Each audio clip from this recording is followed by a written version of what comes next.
All right, good afternoon guys. मजा नहीं आया? Good afternoon to everyone. कैसे हैं आप लोग? बढ़िया। बहुत सारे पुराने चेहरे दिख रहे हैं। हाँ, ओके। और छोड़ो। हाँ बेटा, जो नए नए लोग हैं वो बताओ, कैसे हो तुम लोग? Okay, yes. तो good afternoon to everyone for YouTube students और ऑनलाइन स्टूडेंट्स। सबसे पहले मैं आपको बता दूं कि हम यहां पर मुलाकात कर रहे हैं एडवांस अकाउंट्स के लिए। Obviously group 2। कैसा फील आ रहा है? ग्रुप 2 में आ चुके हो, मतलब ग्रुप 1 से ग्रुप 2 में आए हो। सीनियर टाइप का फीलिंग आ रहा है कि अभी वहीं हो? हाँ, सीनियर टाइप का फीलिंग आ रहा है कि नहीं आ रहा है? नहीं आ रहा है। वो एग्जाम नहीं दिया ना, वो फील नहीं आ रहा है।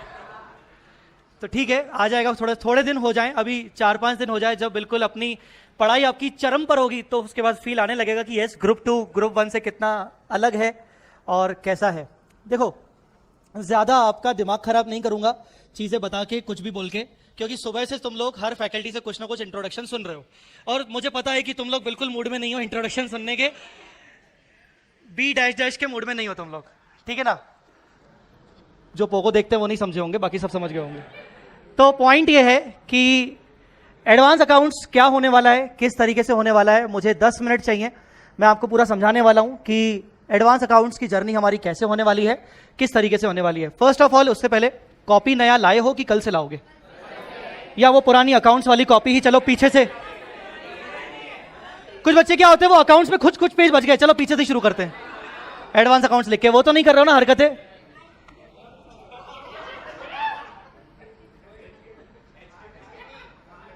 कॉपी लाए हो कि नहीं लाए हो? लाए हो? अच्छा, सुनिए ध्यान से। सबसे पहले 2 कॉपीज लगेंगी। पहला एडवांस अकाउंट्स का जनरल कॉपी, जो क्लास में यूज होगा, जिसमें हम सारे चैप्टर्स करेंगे। दूसरा कॉपी अकाउंटिंग स्टैंडर्ड्स का सेपरेट होगा। अकाउंट्स में भी एज यू नो हम अलग ही कॉपी बनवाते थे, एडवांस अकाउंट्स में भी हम अलग ही कॉपी बनवाएंगे। अकाउंटिंग स्टैंडर्ड का कॉपी एक अलग रहेगा, थोड़ा सा पतला रहेगा, जिसमें हमारा कवर हो जाएगा। जो हमारा चैप्टर्स का कॉपी है वो थोड़ा सा मोटा रहेगा, हो सकता है वो कॉपी 2 लग जाए, 3 लग जाए, रजिस्टर, वो डिपेंड करता है, पर अकाउंटिंग स्टैंडर्ड का एक ही लगेगा, ठीक है? सो कॉपी के साथ जरूर रेडी रहिएगा। अकाउंटिंग स्टैंडर्ड की जो कॉपी बनाओगे वो कॉपी आपकी हमेशा आपके साथ रहेगी, आपके सीए फाइनल में भी आपके साथ रहेगी। क्यों? क्योंकि अकाउंटिंग स्टैंडर्ड आपको सीए फाइनल में भी थोड़ा बहुत रेफर करने को काम आएंगे, हो सकता है किसी को आर्टिकलशिप में भी काम आए। इसलिए अकाउंटिंग स्टैंडर्ड की कॉपी हम पास होने के बाद भी कभी किसी को नहीं देंगे, ये ध्यान रखिएगा। ये कॉपी हमें किसी को नहीं देनी है, ये आपकी खुद की सेल्फ नॉलेज के लिए बनी रहेगी। एडवांस अकाउंट्स की बात करें तो हमारा जो ये बैच स्टार्ट हो रहा है वो नवंबर 22/May 23 अटेम्प्ट के लिए शुरू हो रहा है। आई होप सभी बच्चे यहां पर नवंबर 22 के होंगे। कोई है क्या डायरेक्ट एंट्री May 23? एनीबडी? नहीं। सो कोई स्वानंद तू है क्या? ओके, सो May 23 के लिए हमारा बैच स्टार्ट हो रहा है ये वाला, और नवंबर 22 के लिए साइमल्टेनियसली स्टार्ट हो रहा है। एडवांस अकाउंट्स, नाम ही एडवांस अकाउंट्स है, इसका मतलब अकाउंट्स से थोड़ा सा लेवल ज्यादा आप एक्सपेक्ट कर सकते हो। इंस्टीट्यूट ने इस कोर्स को डिजाइन करते वक्त पूरी तरीके से माइंड में यह रखा कि इस कोर्स के जस्ट बाद बच्चा सीए फाइनल में आने वाला है। इसका मतलब सीए फाइनल में, ताकि उसको तकलीफ ना हो, इसीलिए हम उसका बेस एडवांस अकाउंट्स में क्लियर कर लें। There are so many things to understand, so many things to learn in CA inter advance accounts, जो आपको सीए फाइनल में डायरेक्ट काम आएंगी विथ चैप्टर। उनका चैप्टर का नाम भी नहीं बदला गया, मतलब जो चैप्टर सीए फाइनल में है वही चैप्टर का बेसिक उन्होंने सीए इंटर एडवांस अकाउंट्स में डाल दिया है। जैसे कंसोलिडेशन, नाम भी वही है इंटर में भी और फाइनल में भी। ईसॉप सेम, नाम भी वही है, करना भी वही है, और सारे के सारे अकाउंटिंग स्टैंडर्ड। इसलिए फाइनल लेवल पर आपको इस सब्जेक्ट को बहुत अच्छे से अगर करना है तो आपको यहां पर आपको बहुत अच्छे से मजा आने वाला है। मजे आने के लिए इंस्टीट्यूट ने कोर्स ही ऐसा बनाया कि ताकि आपको फाइनल लेवल पे तकलीफ ना जाए। ध्यान से देख लीजिएगा हम क्या क्या डिस्कस करने वाले हैं। सबसे पहले हमारा ये जो बैच है, this is regular in depth course. Generally we use the word in depth क्योंकि फास्ट ट्रैक बैचेस जो होते हैं वो इन डेप्थ नहीं होते, वो जल्दी जल्दी में होते हैं। फास्ट ट्रैक में हम डेप्थ में नहीं जा पाते, और यहां पर इस बैच में हम सारी चीजें डेप्थ में जाएंगे, हम सारी चीजों पर बहुत ज्यादा गहन करेंगे, मतलब बहुत ज्यादा डीप डिस्कशन करेंगे। तो ये हमारा batch as usual face to face हो ही रहा है, लाइव रहेगा वी स्मार्ट ऐप पर आगे चल के, और इसके अलावा Google drive pen drive mode पे भी रहेगा। जितने भी बच्चे मेरे सामने यहां पर बैठे हुए हैं फेस टू फेस, उनको बैकअप दिया जाएगा, बट वी आर थिंकिंग कि पिछली बार की तरह उस बैकअप का गलत उपयोग ना हो। क्योंकि गलत उपयोग मतलब कैसे, हम किसी और को तो नहीं दे रहे हैं, बट गलत उपयोग इन द सेंस कि हम आमतौर पर ये भूल जाते हैं कि हम फेस टू फेस स्टूडेंट्स हैं और हम आगे चल के कुछ छुट्टियां करने लगते हैं, जो छुट्टियां शायद अगर हमें बैकअप का ऑप्शन नहीं होता तो हम नहीं करते। हमें कभी मन नहीं किया, कभी गर्लफ्रेंड से मिलने जाना है, कभी मेरी बाबू सोना ने पुकारा है, तो वो थोड़ा सा हमें लगने लगता है, कभी नींद आने लगी है, कभी दिन का टाइम है, तो वो थोड़ा सा लगता है चलो बैकअप से ही कर लेंगे, चलो लाइव से कर लेंगे। सो आई एम नॉट सेइंग कि मैं आपको बैकअप नहीं दूंगा, मैं 100% क्लासेस का बैकअप आपको फेस टू फेस वालों को दूंगा, बट किस पॉइंट ऑफ टाइम पे दूंगा, कैसे दूंगा, वो थोड़ा सा आगे हम उसको रीडिजाइन करने वाले हैं। अभी तक ये था अकाउंट्स की अगर बैच की बात करें तो आज लेक्चर हुआ, कल आपका आपके लॉगिन पे बैकअप तैयार, आप क्लास देखो अपने हिसाब से, या फिर आप घर पे बैठे देखो, ऐसा था। बट अब हम उसको बैकअप कैसे देने वाले हैं, मे बी शायद मेरे माइंड में आ रहा है कि हम उसका बैकअप जानबूझ के आपके कोर्स खत्म होने के बाद देवें, ताकि आप पहले फेस टू फेस तो अच्छे से कर लो।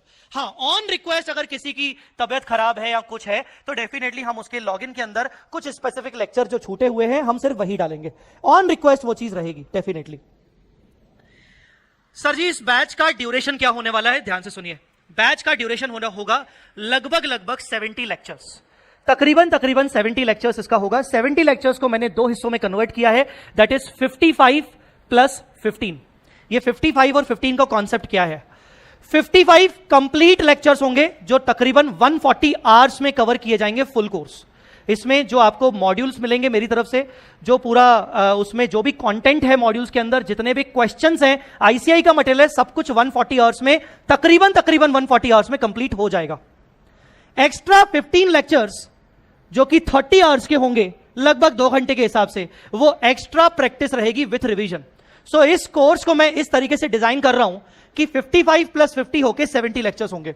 हो सकता है बहुत सारे बच्चों को यह लगे कि सर 55 बस 55 में खत्म हो जाएगा, दैट्स इट।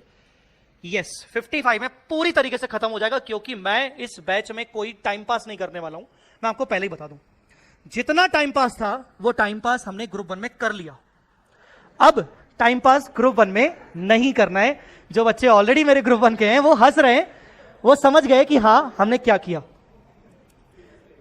तो नहीं, मैं आपको सच्ची बता दूं, ग्रुप 1 में हम जब इंटर होके आते हैं तो हमारे लिए इंटर बहुत नया नया होता है, एंड एवरीवन एक्सपेक्ट यार मजे करेंगे, नो डाउट आप अपनी जगह पे सही हो। बट जब हम ग्रुप 2 में आ चुके होते हैं तो हमें यह भी सोचना है कि अपकमिंग एग्जाम हमारा अटेम्प्ट बहुत पास है, तो अब मजे कम करेंगे, मजे करेंगे बट बहुत ही कम करेंगे, और पढ़ाई बहुत सारी करेंगे। एंड यस, ये तकलीफ मैं पिछले 4 साल से देख रहा हूं बच्चों में। जब भी ग्रुप 2 के बैचेस शुरू होते हैं तो सबके मन में लगता है कि ग्रुप 2 करें कि ना करें, या यहीं पे छोड़ दें, ग्रुप 1 ही करें तो ये बेटर है, क्योंकि टाइम कहां मिलेगा मुझे। और इसी चीज को ध्यान में रखते हुए कि टाइम क्योंकि कम है, मैंने कोर्स को डिजाइन ही इसीलिए किया है कि भाई 55 लेक्चर में मैं तेरा कोर्स कंप्लीट करवा दूंगा, और उसमें तेरे को 1 रुपए की शिकायत नहीं आएगी कि सर आपने बहुत ही कम करवाया, या ये छुड़वा दिया, सर ये कॉन्सेप्ट छूट गया, ऐसी कोई शिकायत नहीं आएगी। जो कोर्स एक्चुअल में रेगुलर होता है, जो स्पीड होती है वही स्पीड रहेगी। मैं जानता हूं, क्योंकि पहले की क्लासेस में, पहले 70 80 लेक्चर्स में टाइम पास बहुत होता था, ये सब चीजें होती थी, वो सब चीजें कट शॉर्ट हो गई हैं। और एक्स्ट्रा 15 लेक्चर्स की मैं एक्स्ट्रा प्रैक्टिस करवाता रहूंगा बीच बीच में, या फिर कोर्स को खत्म करवाने के बाद। तो कुल मिला के हमारा कोर्स 170 आवर्स का ही रहेगा, जिसमें से 140 में कट टू कट हमारा पूरा सिलेबस कंप्लीट हो जाएगा एडवांस अकाउंट्स का। आई एम एक्सपेक्टिंग कि हमारा एडवांस अकाउंट्स का सिलेबस लगभग 20 से 25 अगस्त तक खत्म हो जाएगा। 20 अगस्त हम बोल रहे हैं, बट मैं उसको अगर 5 दिन एक्स्ट्रा लेके चलूं तो 25 अगस्त, ताकि आपके पास सफिशिएंट 2 महीने होने चाहिए रेस्ट करने के बाद आपकी खुद की पढ़ाई शुरू करने के लिए। वन मोस्ट इंपॉर्टेंट थिंग, क्या 2 महीने मेरे को मेरी पढ़ाई के लिए इनफ है? मैं यूं बोलूंगा कि ज्यादा तो नहीं है पर कम भी नहीं है, बहुत ज्यादा तो नहीं है पर कम भी नहीं है। तो उसके लिए क्या ऐसा मैं एक्स्ट्रा करूं कि थोड़ा सा मेरा कॉन्फिडेंस 2 महीने जो मेरे आएंगे उस टाइम पे, और मैं बोथ ग्रुप्स दे रहा हूं, तो मेरा कॉन्फिडेंस बढ़ा रहे। आई एम प्रपोजिंग, जो मेरे एग्जिस्टिंग स्टूडेंट्स जो अकाउंट्स वाले उनको भी मैंने बोला था, I am just proposing and I am trying to start a revision series in the evening time and not on daily basis, जैसे ही हमारा 5:30 5:35 पे हमारा बैच खत्म होगा, मैं पहले से ही बता दूंगा वीक में 2 बार या 3 बार ऑल्टरनेट या फिर 2 बार हम अकाउंट्स का रिवीजन करेंगे। That will be open for all. और वो क्यों करेंगे? क्योंकि हमारा ग्रुप 1 के साथ एक पहले से ही रिश्ता जो बना हुआ है वो हमेशा बना रहे, नवंबर तक हमारे पास वो मेंटेन रहे हमारी मेमोरी में। नहीं तो अगर वो हमारी मेमोरी से निकल गया तो वो बहुत तकलीफ में हो जाएगी और आखिरी के 2 महीनों में हो सकता है तकलीफ बढ़ जाए। तो आई एम प्रपोजिंग कि कभी कभार, रोज नहीं, कभी कभार शाम को 5:30 की क्लास खत्म होने के बाद, आधे घंटे का ब्रेक होने के बाद 6 से 7 बजे सिर्फ 1 घंटे का एक सेशन रहेगा इंपॉर्टेंट टॉपिक्स पर। फुल कोर्स नहीं हो पाएगा क्योंकि 1 ही घंटा रहेगा, डेली नहीं होगा, इसीलिए फुल कोर्स नहीं हो पाएगा। इसीलिए मैं प्रपोज कर रहा हूं कि आगे चल के मैं ऐसी रिवीजन सीरीज इसी सेशन के बाद मैं रखूंगा। सो ये चीज आप सुनकर आपको क्या लग रहा है, करना चाहिए कि नहीं करना चाहिए? हाँ, करना चाहिए। सो मैं रखूंगा, that will be open for all. जिसको आना है आए, जिसको नहीं आना है नहीं आए। That will not be mandatory. वो चीज हम करने वाले हैं। ऑल राइट, ड्यूरेशन के बारे में बात हो गई। टेस्ट की बात कर लेते हैं। 3 से 4 टेस्ट आपके क्लास में लिए जाएंगे। आने वाले 1 हफ्ते के अंदर मैं 4 टेस्ट आपके क्लास टेस्ट रेडी करवा लूंगा। मेरे पास पहले से ही रेडी रहेंगे आपके क्लास टेस्ट। आपको जब मैं आपको पहले से ही बता के रखूंगा, कभी सरप्राइज हुआ तो सरप्राइज, अदरवाइज मैं आपको बता के चलूंगा कि ये टेस्ट होने वाला है। 3 से 4 टेस्ट हमारे क्लास में होंगे। आपका कोर्स जब खत्म हो चुका होगा और यहां से जब आप घर वापस जा रहे होगे, अगर जो बच्चे पुणे में नहीं है, पुणे के बाहर है, वो उनकी बात कर रहा हूं, और जो बच्चों का कोर्स खत्म हो चुका होगा मतलब 20 अगस्त के बाद, आपको मेरी तरफ से मॉक टेस्ट पेपर्स दिए जाएंगे। 4 मॉक टेस्ट पेपर दिए जाएंगे, पेड वाले, जो कि फ्री रहेंगे आपके लिए। उसमें 2 पोर्शन वाइज टेस्ट रहेंगे, मतलब 40% सिलेबस के टेस्ट रहेंगे। आपको टेस्ट पेपर लिखने हैं और सोल्यूशन शीट हमें भेजना है, हम आपको चेक करके देंगे। और 2 रहेंगे फुल कोर्स टेस्ट 100 मार्क्स के, ये आपको काम आएंगे अक्टूबर के महीने में, अभी नहीं। तो ये जो 4 टेस्ट रहेंगे, जो पेड वाले रहेंगे, वी स्मार्ट एग्जाम प्रेप वाले रहेंगे, ये आपको दिए जाएंगे जब आपका बैच खत्म होगा। उसके अलावा ऊपर मैंने आपको लिख दिया है कि 3 से 4 टेस्ट तो आपके क्लास में होंगे ही होंगे, और अलग से आपको ये मॉक टेस्ट दिए जाएंगे जिसको चेकिंग हम करेंगे। मोस्ट इंपॉर्टेंट पॉइंट पे आ जाए, एडवांस अकाउंट्स का सिलेबस क्या है। एडवांस अकाउंट्स के सिलेबस को समझने की कोशिश करिएगा ध्यान से। एडवांस अकाउंट्स के सिलेबस को मैंने 3 हिस्सों में डिवाइड किया है।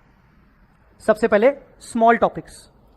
स्मॉल टॉपिक्स मतलब साला अगर मेरा पेपर 12 तारीख को है ना, अगर 12 नवंबर को है, और अगर मैंने उसको 20 दिन पहले भी देखा था उन चैप्टर्स को, या मैंने उन चैप्टर्स को अगर 1 महीना पहले भी देखा था, तो मैं आराम से 35 से 40 मार्क्स अच्छे से लेके आ जाऊंगा। वो ऐसे वाले टॉपिक अच्छे खासे हैं। बायबैक, ईसॉप आपका सीए फाइनल में आएगा, बैंकिंग, एनबीएफसी, इंटरनल रिकंस्ट्रक्शन और लिक्विडेशन। ये टॉपिक 35 से 40 मार्क्स आपका कवर करेंगे, और ये टॉपिक मोस्ट इजीएस्ट टॉपिक होने वाले हैं, जिनको मैं स्मॉल कैटेगरी टॉपिक्स में रख रहा हूं। ये टॉपिक ऐसे हैं कि अगर मैं 15-20 दिन पहले भी पढ़ा था और मेरा एग्जाम अब आ रहा है और मेरे को अभी टाइम नहीं मिल रहा है, तो भी मैं आराम से इसको सॉल्व कर पाऊंगा, आराम से मैं अपना सॉल्यूशन और आंसर लिख पाऊंगा। वो आपका कवर करता है एग्जाम में लगभग 35 to 40 मार्क्स। ठीक है। बिग टॉपिक्स में सिर्फ 3 कैटेगरी हैं, 3 ही टॉपिक हैं। पार्टनरशिप, दूसरा अमेलगमेशन ऑफ कंपनीज, और तीसरा कौन सा है? Consolidation and amalgamation. आपका सीए फाइनल में भी कैरी फॉरवर्ड हो जाएगा। कंसोलिडेशन, अमेलगमेशन सीए फाइनल में इसका रिलेवेंस आ जाता है, और सीए फाइनल में ये 40 मार्क्स के कवर करते हैं। तो ये 3 टॉपिक ऐसे हैं जो कि 40-45 मार्क्स कवर करते हैं। मतलब हर एक टॉपिक में से 15-15 मान के चलिए। हर एक टॉपिक आपका 15-15 मार्क्स की कैटेगरी का है। एक सिंगल क्वेश्चन आएगा पार्टनरशिप का 15 मार्क्स का, एक सिंगल क्वेश्चन आ सकता है अमेलगमेशन का 15 मार्क्स का, एक सिंगल क्वेश्चन आ सकता है कंसोलिडेशन का 12 से 15 मार्क्स का। तो ये बिग टॉपिक की कैटेगरी अपने पास सिर्फ 3 है, अगर आप ध्यान से देखें तो 3 ये, और ये कितने हैं? 1 2 3 4 5 6, 6 और 3 कितने हुए? 9 चैप्टर, सिर्फ 9 चैप्टर। अकाउंट्स में कितने चैप्टर थे? अकाउंट्स में कितने चैप्टर थे? 13। चैप्टर में छोड़ा कि नहीं छोड़ा? लगभग 13-14 चैप्टर उड़ा दिया। हाँ, आखिरी के दिन तो मैं तो सर ने उड़ाया था सर, है ना? हाँ। तो आपके एडवांस अकाउंट्स में सिर्फ 9 चैप्टर हैं। कंपैरेटिवली अकाउंट से कम है, बट अकाउंटिंग स्टैंडर्ड ज्यादा है। तीसरा part is accounting standard. Accounts में अकाउंटिंग स्टैंडर्ड 8 है। देयर आर 8 अकाउंटिंग स्टैंडर्ड्स, अगर आपको ध्यान हो। बट एडवांस अकाउंट्स में देयर आर 13 अकाउंटिंग स्टैंडर्ड्स। 13 के 13 अकाउंटिंग स्टैंडर्ड्स आपके सीए फाइनल से रेलेवेंट है। मतलब इतना सारा कोर्स आपका सीए फाइनल में कैरी फॉरवर्ड होने वाला है, जिसमें अकाउंटिंग स्टैंडर्ड आपके रहेंगे 25 से 30 मार्क्स। सो 25 से 30 मार्क्स आपका अकाउंटिंग स्टैंडर्ड का कवर होने वाला है। और अकाउंटिंग स्टैंडर्ड के बारे में निश्चिंत हो जाइए, इतना खदेड़ खदेड़ के पढ़ेंगे, इतना खदेड़ खदेड़ के पढ़ेंगे कि मतलब हैरान हो जाओगे कि कहां कहां से चीजें निकल रही हैं। बुक्स कौन सी मिलने वाली है, ध्यान से देख लीजिएगा। आपको बुक्स कौन कौन सी मिलेंगी। बुक्स आपको, अगर जिसके पास बुक्स अभी हो रहा होगा तो वो देख पा रहा होगा, उनके पास मॉड्यूल्स होंगे। अदरवाइज आप बुक्स एक एक करके देखिएगा कौन कौन सी मिलेगी। सबसे पहले आपको फर्स्ट बुक मिलेगा, that is called workbook. Workbook जो हम अपनी क्लास में ही यूज करेंगे, हमेशा हमारे बैग में रहेगा। वर्कबुक में हमारे सारे के सारे चैप्टर्स रहेंगे, कंप्लीट हमारे सारे चैप्टर्स रहेंगे एएस को छोड़कर। उन चैप्टर्स में आईसीआई का कंप्लीट मटेरियल कवर है, आईसीआई के सारे क्वेश्चंस कवर है, बट क्वेश्चन के सॉल्यूशन नहीं है। इस बुक के अंदर क्वेश्चन के सॉल्यूशन नहीं है। सॉल्यूशन क्यों नहीं है? सॉल्यूशन के लिए एक सेपरेट बुक मिलेगा which is called answer book. Solution के लिए एक सेपरेट बुक मिलेगा। ऐसा क्यों? क्लास में बैठे बैठे हम जब क्वेश्चन सॉल्व करते हैं और हमारे सामने सॉल्यूशन होता है तो कहीं ना कहीं नजर चली जाती है। कहीं ना कहीं एक ह्यूमन टेंडेंसी है कि मैं अगर आपको होमवर्क भी दूंगा और मैं बोलूंगा बेटा क्वेश्चन नंबर 2 सॉल्व करके आना, तो आपके साइड में अगर सॉल्यूशन होगा तो कहीं ना कहीं थोड़ी बहुत नजर तो चली जाएगी। मैं नहीं चाह रहा हूं कि वो नजर जाए, मैं चाह रहा हूं कि बुक ही एक सेपरेट और वो बुक अलग पड़ी रहे। जब रिक्वायर होगी तो ठीक है, अदरवाइज नहीं निकालनी नहीं है वो बुक, ताकि मेरी नजर न जाए। मैं जितना भी क्वेश्चन सॉल्व करूं सिर्फ अपनी काबिलियत के बल पे सॉल्व करूं। तो उसके लिए मैंने आपको आंसर दिए हैं, बट अलग से दिए, जिसकी एक आंसर बुक अलग रहेगी। तीसरी बुक कौन सी रहने वाली है? तीसरी बुक रहने वाली है ट्रम्प अकाउंटिंग स्टैंडर्ड के लिए, as Trump book. Accounting standard के लिए एक सेपरेट बुक रहेगा। इसमें हमारे 13 के 13 अकाउंटिंग स्टैंडर्ड्स रहेंगे, उसी के उसमें अंदर कंटेंट रहेगा, उसी के अंदर उसमें क्वेश्चंस रहेंगे। सारे के सारे क्वेश्चन, सारे के सारे कंटेंट, और कंटेंट बहुत ही इजी लैंग्वेज में। अगर कोई बच्चा सेल्फ स्टडी भी करेगा तो उसको समझ में आ जाएगा, इतना इजी कंटेंट में उसमें रहेगा।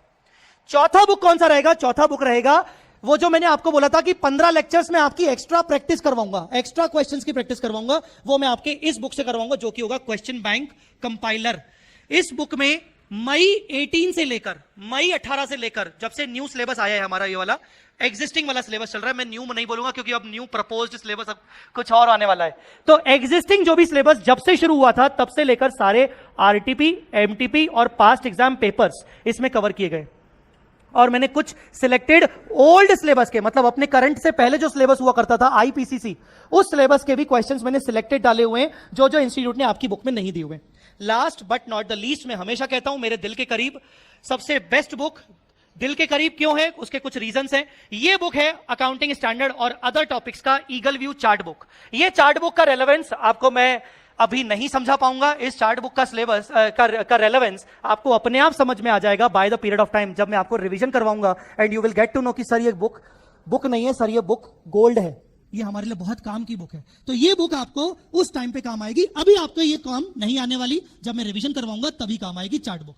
कुल मिला के आपको ये 5 बुक्स अभी दी जा रही हैं पूरे कोर्स के लिए। वापस आते हैं, कोर्स को हम कहां से शुरू करेंगे, कैसे शुरू करेंगे, ध्यान से सुनिए। मैं आपके साथ एक टेलीग्राम ग्रुप बनाऊंगा जिसमें आप सारे लाइव स्टूडेंट्स, सारे के सारे online download pen drive students रहेंगे, और वो एक क्लोज्ड ग्रुप रहेगा। Nobody else will join that group, वो ओपन ग्रुप नहीं रहेगा। उसका लिंक आपके लॉगिन के अंदर रहेगा। अगर आपका एक लॉगिन क्रिएट हो चुका होगा तो, या फिर आगे चल के क्रिएट होगा वी स्मार्ट अकेडमी वेबसाइट के अंदर, तो एक स्टडी ग्रुप बनेगा टेलीग्राम में। मैं जैसे ही चैप्टर कंप्लीट करूंगा या डेली के नोट्स, आपको 100% मेरे आईपैड के नोट पूरे के पूरे शेयर किए जाएंगे उस टेलीग्राम ग्रुप में और आपके लॉगिन के अंदर। इन नोट्स की रेलेवेंस क्या है? एग्जाम टाइम में कभी कभार ऐसा होता है मेरी कॉपी गुम हो गई, मेरे नोट्स खराब हो गए, ये नोट्स मैं रिकॉर्ड नहीं कर पाया था, वो क्लास में बैठे बैठे मेरा ये क्वेश्चन का सॉल्यूशन रिकॉर्ड ही नहीं हो पाया था, और हम सबको हाथ जोड़ के बोलते हैं अरे यार इसका सॉल्यूशन दे दो, सॉल्यूशन दे दो, वो सर ने करवाया था मेरे पास है नहीं। आपके साथ में 100% पीडीएफ शेयर करूंगा इस पूरे एडवांस अकाउंट्स में। मैं जितनी भी क्लासेस लूंगा 55 और 15 एक्स्ट्रा, कंप्लीट पीडीएफ आपके साथ शेयर करूंगा टेलीग्राम ग्रुप पे भी और साथ साथ आपके लॉगिन के अंदर। तो वो पूरा पीडीएफ आपके पास हमेशा के लिए रहेगा जब तक आपके एग्जाम्स नहीं हो जाते, ताकि आपको आपकी अगर कॉपी गुम हो गई तो रेफरेंस के तौर पर मेरे नोट्स रहेंगे, हैंड रिटन नोट्स रहेंगे। वो फेयर इनफ, अंडरस्टूड और नॉट? चलिए, तो इसी चीज के बाद अब जो मुझे मेजर इंफॉर्मेशन आपको देनी थी, अब मैं आपके साथ शुरू कर रहा हूं एडवांस अकाउंट्स का सिलेबस की बातें। सबसे पहले हम बात करेंगे बेसिक्स की। आज का फर्स्ट क्लास हम बेसिक्स को देंगे और बेसिक्स के बाद हम शुरू करेंगे अकाउंटिंग स्टैंडर्ड शुरू से. This time I have decided to start the course with accounting standard only, because accounting standard 13 हैं, बहुत सारे हैं और बहुत ज्यादा डीप में हैं. तो मैं अकाउंटिंग स्टैंडर्ड्स के साथ बहुत ज्यादा ढीलागिरी नहीं करने वाला हूं. तो हमारी अकाउंटिंग स्टैंडर्ड की जर्नी कल से ही शुरू हो जाएगी, मतलब आपके साथ आपकी ट्रम बुक हो जानी चाहिए. शुरू के 3-4 दिन के लिए मैं आपको सॉफ्ट कॉपी नोट्स या फिर पीडीएफ नोट्स प्रोवाइड कर दूंगा जिनके पास बुक्स नहीं रहेगा. ठीक है ना. अभी हम जितना भी कंटेंट अभी हम डिस्कस करेंगे थोड़ा सा बेसिक्स पर जाएंगे. मैं ये मान के पढ़ा रहा हूं कि तुम लोग पूरी तरीके से फ्रेशर हो, तुमने अकाउंट्स भी नहीं पढ़ा है. चाहे मेरे स्टूडेंट्स ही क्यों ना हो सकता है मेरे जो एग्जिस्टिंग स्टूडेंट्स हो थोड़ा सा हो सकता है उनको बोरियत लगे क्योंकि वो ऑलरेडी वो चीज पढ़ चुके होंगे. बट मैं ये मान के पढ़ाऊंगा कि यहां पर हर कोई नया है और आपने अकाउंट्स भी नहीं पढ़ा है, आप बिल्कुल बेसिक से पढ़ रहे हैं. तो अपनी कॉपी निकालिए और हेडिंग डालिए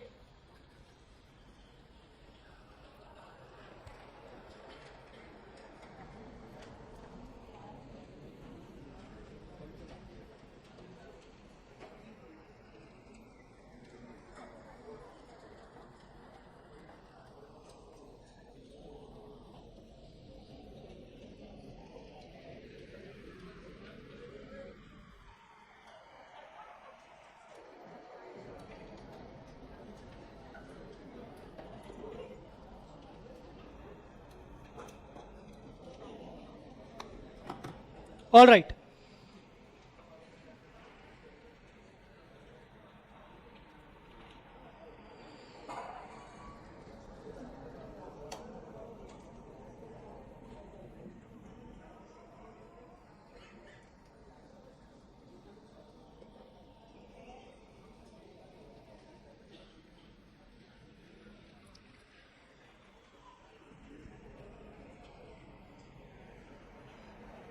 सबसे पहले आप हेडिंग लिखेंगे बेसिक्स. सबसे पहले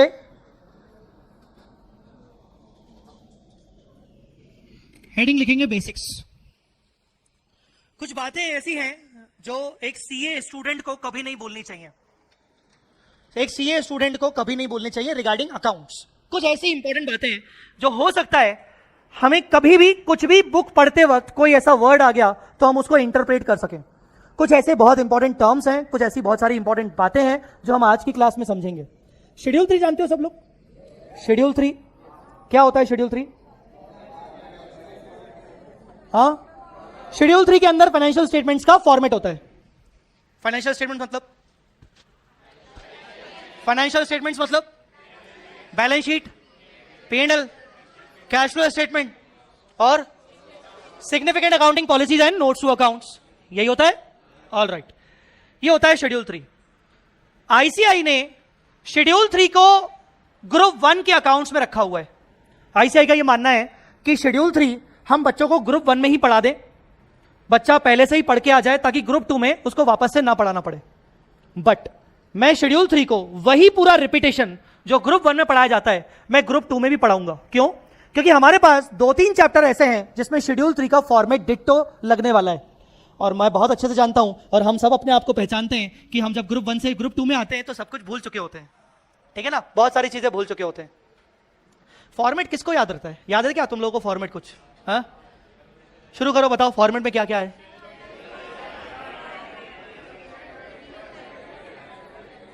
share holders fund. Share holders fund के नीचे सबसे पहले share capital, reserve and surplus, reserve and surplus, money received against share warrant, share application money pending allotment. उसके बाद नॉन करंट लायबिलिटीज, उसमें 4 head. Long term borrowings, deferred tax liabilities और long term provisions, other non current liabilities. उसके बाद current liabilities. Current liabilities में 4 head. Short term borrowings, trade payables, short term provisions, other current liabilities. फिर उसके बाद assets, assets के अंदर non current assets, non current assets के अंदर प्रॉपर्टी प्लांट एंड इक्विपमेंट, उसके अंदर चार चीजें, tangible, intangible, capital work in progress, intangible under development, very good. उसके बाद non current investments, very good. उसके बाद deferred tax assets, deferred tax assets. उसके बाद ट्रेड रिसीवेबल, चाय वाय पिए कि कुछ और पिया है? हाँ बोलो, डीटीए के बाद क्या? Long term loans and advances. उसके बाद long term loans and advance के बाद एक और था, अदर नॉन करंट असेट्स। उसके बाद करंट में short term loans and advances, trade receivables, inventory, cash and cash equivalent, other current assets. पक्का? All right. P&L ट्राई करते ना यार, क्या दिक्कत है? ट्राई करते, चलो। रेवेन्यू फ्रॉम ऑपरेशन, रेवेन्यू में हमेशा दो आते हैं, revenue from operation and others. Expense में 7 आते हैं, 7, ऐसे ही समझाया था मैंने ग्रुप 1 में। एक्सपेंस में 7 आइटम, बोलो एक्सपेंस में 7 आइटम। पहला मटेरियल कंज्यूम्ड, मटेरियल कंज्यूम जैसा आप कॉस्टिंग में पढ़ते हो, raw material opening plus purchase minus raw material closing, material consume पहला। दूसरा purchase of inventory, purchase of finish goods और स्टॉक इन ट्रेड, याद आ रहा है कि नहीं? तीसरा चेंजेस इन इन्वेंट्री, जिसमें ओपनिंग क्लोजिंग का इन्वेंट्री करते हैं। 3 चीजें हो गई, 7 में से 3 चीजें हो गई, 7 में से 3 चीजें हो गई। चौथा कौन सा expense? Employ benefit expense, yes, उसमें सैलरी, वेजेस, लेबर, बोनस वगैरह सब कुछ आएगा, डायरेक्टर रेम्यूनरेशन सब कुछ आएगा उसमें। ओके, उसके बाद finance cost, 5 finance cost, depreciation, amortisation और अदर्स, कुल मिला के 7 आइटम्स। उसके बाद क्या? एक्सपेंस टोटल हो गया, टोटल इनकम से टोटल एक्सपेंस माइनस हुआ, टोटल इनकम में से टोटल एक्सपेंस माइनस हुआ, क्या आता है? Net profit loss before before extraordinary and exceptional items. कुछ याद आ रहा है कि नहीं? Before exceptional and extraordinary items. फिर कौन सा आता है? Extraordinary items. फिर कौन सा आता है? Exceptional items. अब आएगा जो बोला था थोड़ी देर पहले, क्या? Net profit before tax. और उसके बाद क्या आता है? बिफोर टैक्स के बाद क्या आता है?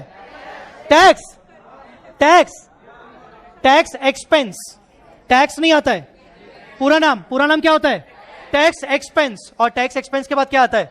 Net profit after tax. एक और बहुत महत्वपूर्ण बात कि जितना भी अभी हमने ये डिस्कशन किया रेवेन्यू से लेकर आफ्टर टैक्स तक, ये पूरा का पूरा कंटिन्यूइंग ऑपरेशन के लिए होता है। हे माता जी, डिसकंटिन्यूइंग ऑपरेशंस, कुछ याद आ रहा है? ग्रुप 1 के वो बच्चों जो मुझसे पढ़े हो, मेरी बेइज्जती तो मत कराओ। ये जितना भी हमने पढ़ा होता है आपके P&L के स्टेटमेंट में, रेवेन्यू से लेकर नेट प्रॉफिट आफ्टर टैक्स, ये होता है कंटिन्यूइंग ऑपरेशन से रिलेटेड।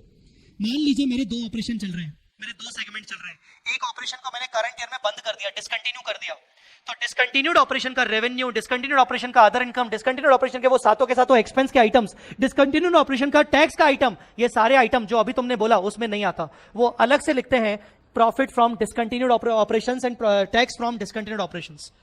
मैं आपको दिखा देता हूं कैसे दिखता है।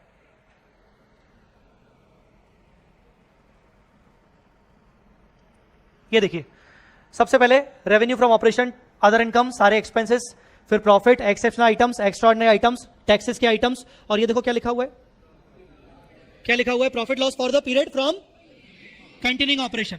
उसके नीचे देखो profit loss from discontinued operation, मतलब जो ऑपरेशन आपने करंट ईयर में डिसकंटिन्यू किया था, उस डिसकंटिन्यूड ऑपरेशन के रिस्पेक्ट में जो भी आपको रेवेन्यू हुआ, जो भी आपको एक्सपेंसेस हुए, जो भी आपके आइटम्स थे, वो आपने सब कुछ मिला मुलू के सब कुछ आपने यहां लिख दिए। ऊपर की जितनी भी चीजें थी वो सिर्फ कंटिन्यूइंग ऑपरेशन में थी। तो हम अपने P&L को 2 हिस्सों में बनाते हैं। हमेशा याद रखना, जो प्रॉफिट एंड लॉस का स्टेटमेंट बनता है वो 2 हिस्सों में बनता है। पहला वाला हिस्सा कौन सा होता है? पहला वाला हिस्सा कौन सा होता है? कंटिन्यूड नहीं बोलते, क्या बोलते हैं? कंटिन्यूइंग ऑपरेशन, क्योंकि वो रनिंग चल रहा है। और दूसरा ऑपरेशन कौन सा होता है? डिसकंटिन्यूड ऑपरेशन, क्योंकि वो डिसकंटिन्यू हो चुका है और उस ऑपरेशन से रिलेटेड जो भी रेवेन्यू है, जो भी एक्सपेंसेस है, उसको अलग से दिखाने की जरूरत नहीं है, सिर्फ उसका नेट प्रॉफिट दिखाना है अपने को, उसका रेवेन्यू, उसका एक्सपेंस दिखाने की जरूरत नहीं होती, उसका टैक्स दिखाना है बस। आई बात समझ में कि नहीं? तो प्रॉफिट एंड लॉस में दो चीजें आती हैं, कंटिन्यूइंग और डिसकंटिन्यूड। सबको क्लियर रहेगा हमेशा? अरे बोलो रे नालायको, सबको क्लियर रहेगा कि नहीं? Very good. अपनी कॉपी में मैंने तुम्हें बोला था कि कॉपी निकालो और बेसिक्स करके एक वर्ड नोट्स में लिखना था तुम्हें।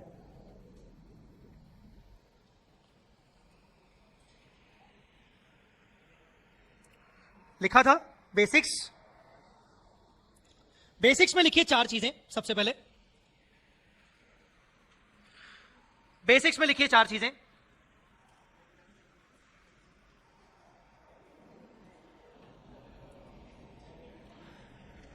ग्रुप 1 वाले जो मेरे स्टूडेंट्स हैं वो कृपया करके चुप रहे तो ज्यादा मेरे को बहुत खुशी होगी, मेरे को बहुत खुशी होगी।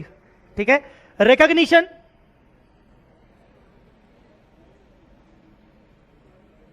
Measurement,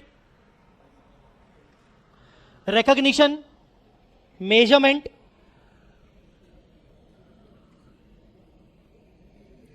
presentation, disclosure.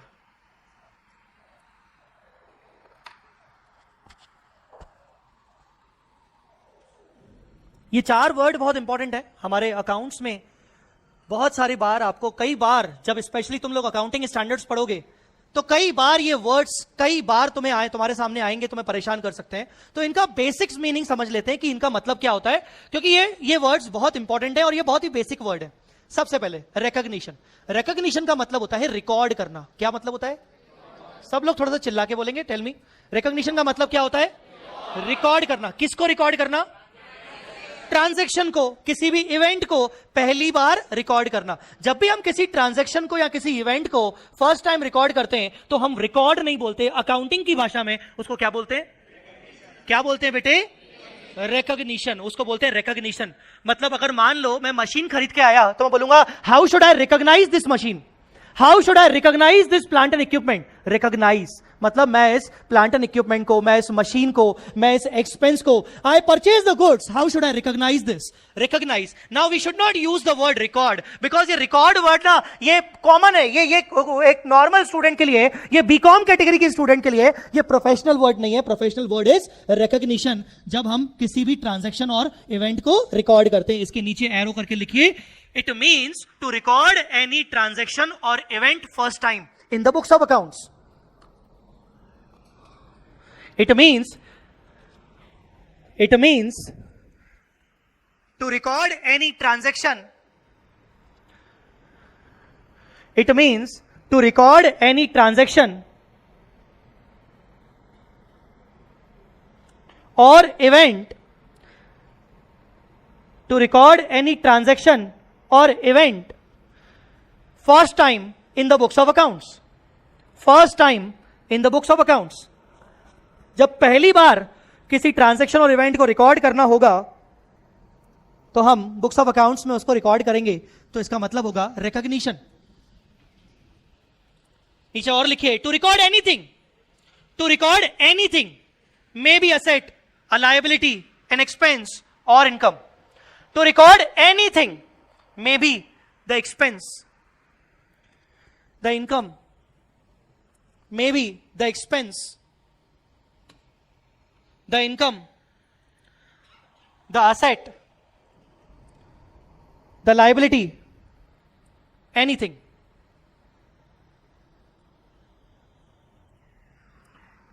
Anything. लिख लिया? नेक्स्ट, मेजरमेंट का मतलब क्या होता है? रिकॉर्ड तो करूंगा मैं, किस वैल्यू पे रिकॉर्ड करूं? मुझे अगर एसेट को रिकॉर्ड करना है तो वैल्यू क्या होगी? कॉस्ट होगी, समटाइम्स फेयर वैल्यू होगी, समटाइम्स मार्केट वैल्यू होगी, समटाइम्स एनआरवी होगी इन्वेंट्री के लिए, नेट रियलाइजेबल वैल्यू, अंडरस्टूड और नॉट? समटाइम्स डब्ल्यूडीवी होगी। अलग अलग जगह पर तुमने ये वर्ड सुने हुए हैं। कॉस्ट वर्ड सुना हुआ होगा अलग अलग जगह पर, एनआरवी वर्ड सुना हुआ होगा कि नहीं होगा? मार्केट वैल्यू, आप सिर्फ यस और नो बोलिए, जल्दी बोलिए। Market value, fair value, net realisable value, हाँ, रिप्लेसमेंट वैल्यू, अंडरस्टूड और नॉट? डब्ल्यूडीवी। तो ये क्या है? ये किसी भी चीज को रिकॉर्ड करने के लिए उसका क्या क्राइटेरिया होगा, क्या वैल्यू होनी चाहिए, वो वैल्यू को बोलते हैं मेजरमेंट। फॉर एग्जाम्पल हमारे ग्रुप 1 में एक एएस है जिसको बोलते हैं AS10। AS10 है, नाम कोई बताएगा AS10 का? वेरी गुड, नाम क्या है? पीपी। AS10 है पीपी। पीपी कहता है जब तुम असेट को पहली बार रिकॉर्ड करोगे तो तुम्हारे पास मेजर करने के लिए कॉस्ट पे मेजर करोगे हमेशा। मेजरमेंट क्राइटेरिया हमेशा किस पे होगा? कॉस्ट पे। तो कॉस्ट मतलब क्या? मेजरमेंट क्राइटेरिया हो गया कि मैं उसको कॉस्ट पे करूंगा। बट वही AS10 कहता है कि भैया जब तुम उसको बैलेंस शीट डेट पर दिखाओगे, पहली बार तो तुमने उसको रिकॉर्ड किया, तो रिकॉर्ड करते टाइम तो तुमने उसको कॉस्ट पे रिकॉर्ड किया, पर वही पीपी को जब तुम बैलेंस शीट डेट पर दिखाओगे तो तुम्हारे पास चॉइस है कि तुम या तो कॉस्ट पे दिखा सकते हो या तो तुम उसको रीवैल्यूएशन वैल्यू पे, मतलब फेयर वैल्यू पे दिखा सकते हो। वो सब क्या है? टेल मी बेटा, वो सब क्या है? मेजरमेंट। मतलब वो AS10 मेजरमेंट की बातें कर रहा है कि तुम उस पीपी को कैसे कैसे मेजर कर सकते हो अलग अलग समय पर। चाहे तुम उसको पहली बार रिकॉर्ड करते टाइम मेजर करो, चाहे तुम उसको बैलेंस शीट डेट के टाइम पर मेजर करो, पर वैल्यू क्या होगी, वो वैल्यू क्या होगी, उसको कहते हैं मेजरमेंट। चलिए लिखिए,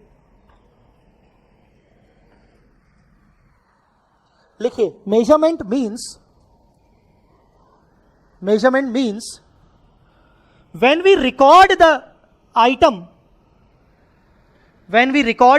of any asset liability, when we record the item of asset liability, income or expense, we must have the value. हमारे पास कोई वैल्यू होनी चाहिए। We must have the value at which it should be recorded. We must have the value at which it should be recorded. We must have the value at which it should be recorded. Full stop. Also, sometimes at balance sheet date, sometimes on balance sheet dates,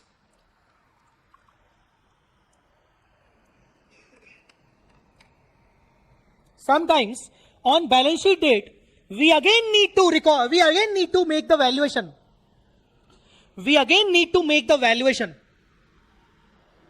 Sometimes on balance sheet date we again need to make the valuation. जैसे मैं ये word बोल रहा हूं ना कि sometimes on balance sheet date we again need to make valuation, तो आपको AS10 का रिवैल्यूएशन याद आना चाहिए कि हाँ बैलेंस शीट डेट पर हमें अपनी एसेट का क्या करना होता है? रिवैल्यूएशन। आपको AS2 का कॉस्ट और NRV whichever is lower याद होना चाहिए।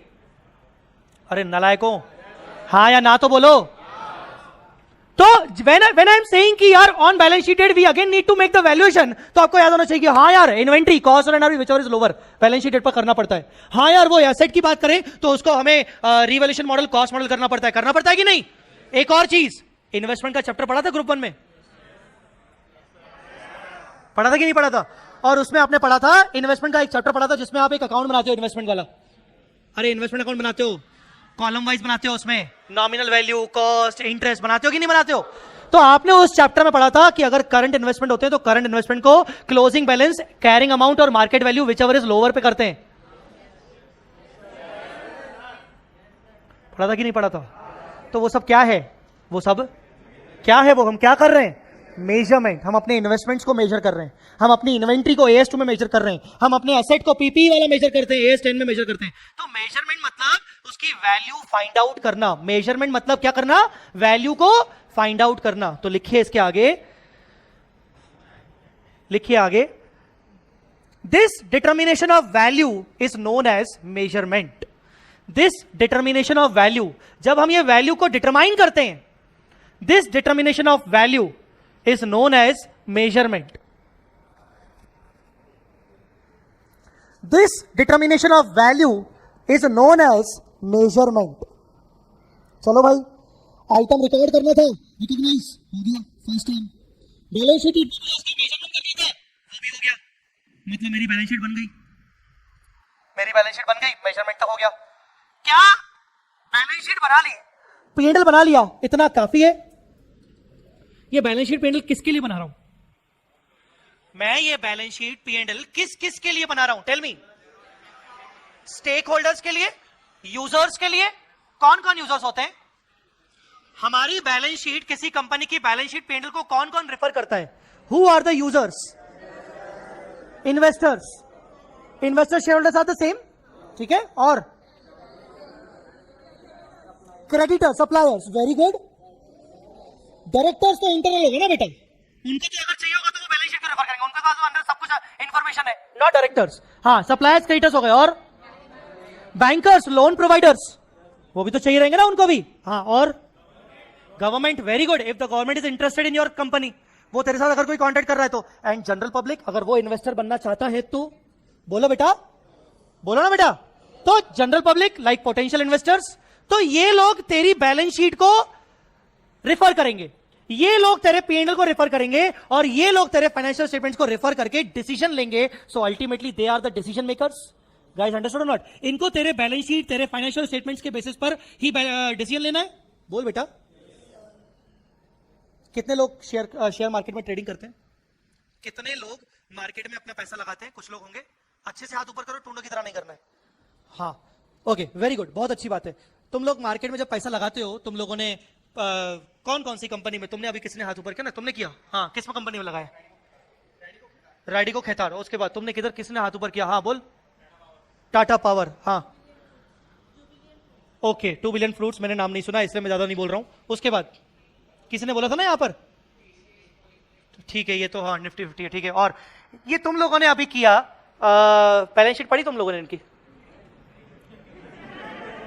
बैलेंस शीट पढ़ी? चल, बैलेंस शीट पढ़ी, बैलेंस शीट P&L पढ़ा होगा तूने थोड़ा थोड़ा। moneycontrol.com में जाके, या वेबसाइट पे जाके तूने जाके इसकी बैलेंस शीट देखी होगी। क्या देखा? रेवेन्यू देखा उसका। हाँ, उसका तूने कोई कॉम्पिटिटर भी देखा होगा। मतलब जब तूने उस कंपनी में इन्वेस्ट किया होगा तो तूने यह भी देखा होगा कि वो किस इंडस्ट्री से बिलोंग करती है, और उस इंडस्ट्री में उसके कितने कॉम्पिटिटर हैं, यह भी देखा होगा। और तूने अगर उसका रेवेन्यू देखा तो तूने कॉम्पिटिटर का भी रेवेन्यू चेक किया होगा ना। Very good. यार एक बात बताओ, एज ए इन्वेस्टर अगर मुझे किसी कंपनी में इन्वेस्ट करना है और मैं उस कंपनी के फाइनेंशियल स्टेटमेंट्स देखने जा रहा हूं, और मुझे कंपेयर करना है उस कंपनी को किसी कॉम्पिटिटर कंपनी के साथ, तो मेरे पास मैं क्या अज्यूम करूंगा? मैं तो ये अज्यूम करूंगा ना कि दोनों का प्रेजेंटेशन लेवल सेम होगा, ताकि मेरे को जो इंफॉर्मेशन चाहिए वो मुझे सेम जगह पे मिलेगी। As a user, as a investor क्या एक्सपेक्ट करेगा कि अगर मुझे ये चीज यहां पर मिल रही है तो दूसरी कंपनी के भी फाइनेंशियल स्टेटमेंट में वहीं पर मिलेगी।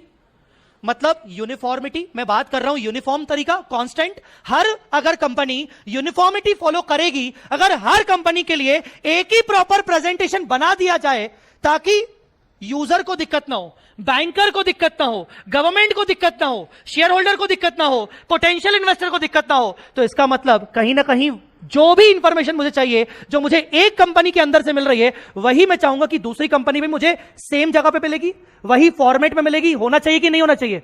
अगर मैं खुला छोड़ दूं कि लो जैसा बनाना है बैलेंस शीट बनाओ अपने अपने हिसाब से, तो फिर तो हर कंपनी अपने अपने तरीके से बैलेंस शीट बनाएगी, P&L बनाएगी, और फिर कुछ इंफॉर्मेशन को हाइड कर देगी।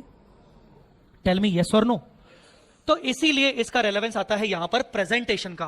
प्रेजेंटेशन ऐसा होना चाहिए कि वो हर यूजर के लिए अंडरस्टैंडेबल हो, उसको बोलते हैं प्रेजेंटेशन। मतलब जब भी तू फाइनेंशियल स्टेटमेंट्स बनाएगा तो प्रेजेंटेशन ऐसा होना चाहिए ताकि वो हर यूजर उसको एक बार देख के ही समझ जाए कि हां ये चीज यहां पर ही क्यों लिखी हुई है, उसको कहते हैं प्रेजेंटेशन। जैसे पीपीई के अंदर 4 बातें होती हैं। तुमने अभी मुझे बैलेंस शीट का फॉर्मेट बताया, तो पीपीई के अंदर 4 बातें होती हैं भाई। आपने बताया टेंजिबल, फिर इंटेंजिबल, फिर उसका कैपिटल वर्क इन प्रोग्रेस। ये प्रेजेंटेशन है ताकि यूजर को समझ में आए कि अच्छा इतनी टोटल फिक्स असेट है, पर उसमें से भी जो कंप्लीट है टेंजिबल है वो सिर्फ इतनी है, बाकी सब इंटेंजिबल वर्क इन प्रोग्रेस में बैठी है। मतलब मेरा डिसीजन कहीं ना कहीं टेंजिबल को अगर ध्यान में रखते हुए है तो टेंजिबल में कितना रहेगा।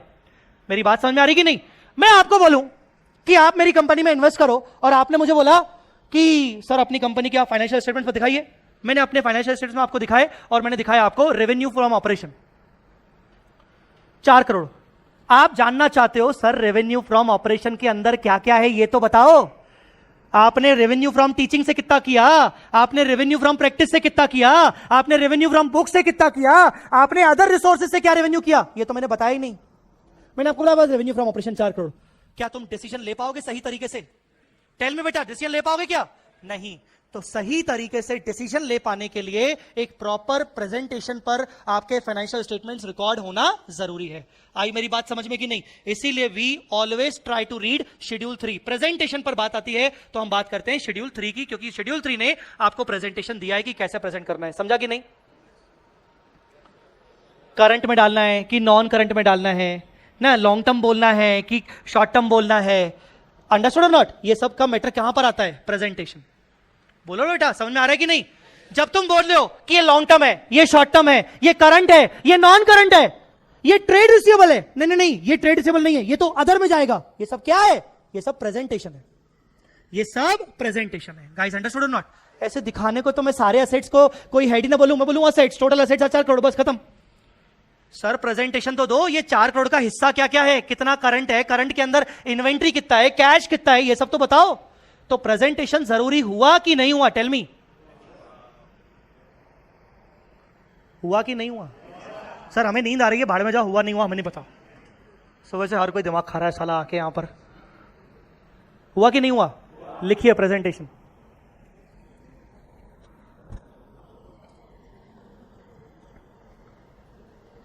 प्रेजेंटेशन के बारे में लिखिए, how the asset, liability, income और expense, how the asset, liability, income और expense should be, how the asset, liability, income और expense should be presented so that users can take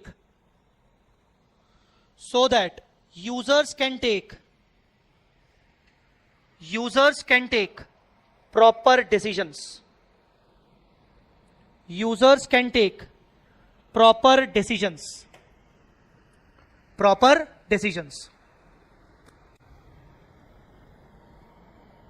clear हुआ बेटा? Last but not the least, disclosure. Disclosure का word का relevance क्या है? क्या होता है disclosure? Notes to accounts. Okay, क्या notes to accounts? Significant facts को डिस्क्लोज करना। क्यों, क्या जरूरत है? यूजर डिसाइड कैसे करेगा? Same relevance. अगर मैंने चीजों को प्रॉपरली प्रेजेंट किया है बट यूजर इसको और जानना चाहता है, यूजर को पता करना पड़ेगा कि नहीं इसके, जैसे फॉर एग्जांपल मैंने ट्रेड रिसीवेबल्स दिखा दिए, मैंने दिखा दिया trade receivables 5 crore minus provision for doubtful debt 50 lakh, net trade receivables 4.5 crore. अब यूजर को यह जानना है कि तूने 50 लाख का प्रोविजन क्यों बनाया भाई, क्या नीड हो गई, ऐसा क्या हो गया कि तूने 50 लाख का प्रोविजन तुझे बनाना पड़ा? दूसरी चीज, करंट ईयर में बिकॉज ऑफ मार्केट जो डाउनफॉल हुआ उसके कारण मेरा रेवेन्यू कम हुआ। अब मैं जानता हूं कि मेरा रेवेन्यू कम हुआ, बट अगर मैं यूजर को नहीं बताऊंगा, सिर्फ प्रेजेंट कर दूंगा कि मेरा रेवेन्यू इतना है, तो यूजर तो अपने शेयर्स बेचना शुरू कर देगा, अपने हाथ खींच लेगा, अपने पैसे निकाल लेगा। मैं चाहता हूं कि भाई मैं बताऊं जेन्युइनली कि क्या रीजन है, क्या ग्रोथ हुआ है, क्या इंडस्ट्री का ग्रोथ में कहां रुकावट आई है, ताकि वो डिसीजन जो भी ले उससे पहले ये मेरी बातों को कंसीडर करे। तो मुझे क्या करना पड़ेगा? मुझे अलग से, मैं P&L के फेस पे तो नहीं दिखाऊंगा ना, जहां मैंने रेवेन्यू दिखाया उसके बगल में तो नहीं दिखाऊंगा भाई भाई सुनना यार, ये ना इस कारण से कम हो गया, उसके लिए मुझे अलग से उसको एक्सप्लेनेशन देना पड़ेगा। टेल मी बेटा। सो डिस्क्लोजर्स का मतलब क्या होता है? डिस्क्लोजर्स का मतलब होता है दूसरी भाषा में एक्सप्लेनेटरी स्टेटमेंट। क्या बोलते हैं? एक्सप्लेनेटरी स्टेटमेंट या एक्सप्लेनेशंस। गाइस अंडरस्टूड और नॉट? और उसको हम कहां देते हैं? नोट्स टू अकाउंट्स में। वो जो प्रोविजन बनाया वो जानना चाहता है तूने 50 लाख का प्रोविजन क्यों बनाया, तो मुझे उसको अलग से एक्सप्लेनेशन देना पड़ेगा कि 50 लाख का प्रोविजन इसलिए बनाया क्योंकि हमारे पूरे ट्रेड रिसीवेबल में 10 पार्टीज ऐसी हैं जिनकी स्थिति ठीक नहीं चल रही है, वो इंसॉल्वेंसी के पोजीशन पर आ चुकी है और हमें लगता है कि हमारा पैसा डूब सकता है, तो इसीलिए मैंने 50 लाख का प्रोविजन बनाया। What is this? एक्सप्लेनेशन। तो डिस्क्लोजर का दूसरा नाम क्या होता है? Explanation, explanatory statement. Guys understood और नॉट? तो लिखिए डिस्क्लोजर के बारे में। they are called explanations or explanatory statements. They are called explanations or explanatory statements. They are called explanations or explanatory statements.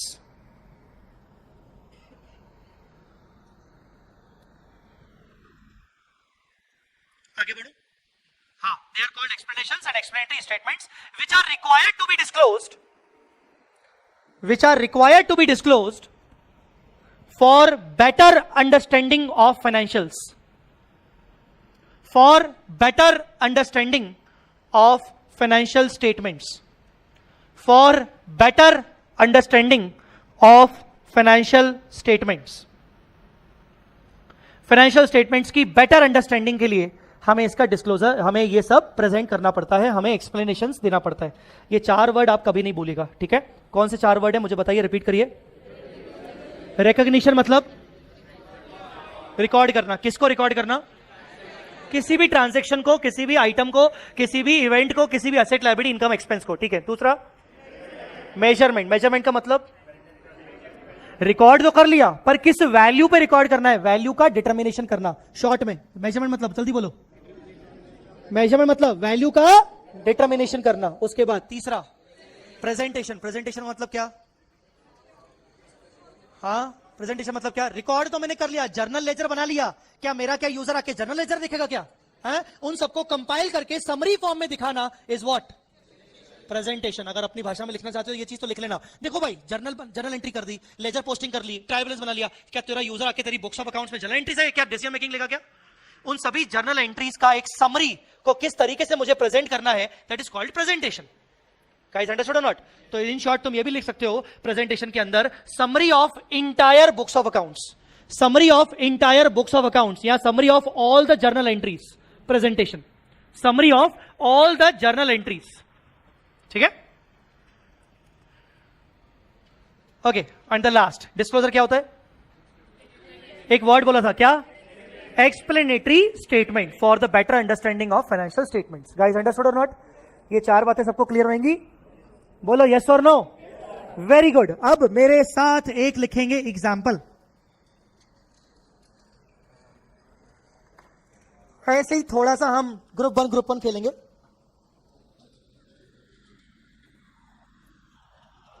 मेरे साथ लिखेंगे एक एग्जाम्पल छोटा सा.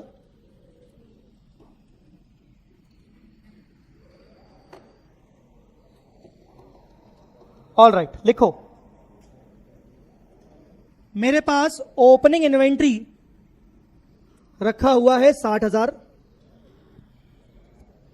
ओपनिंग इन्वेंट्री रखा हुआ है 60,000. मैंने किया purchases during the year. During the year मैंने परचेजेस किया.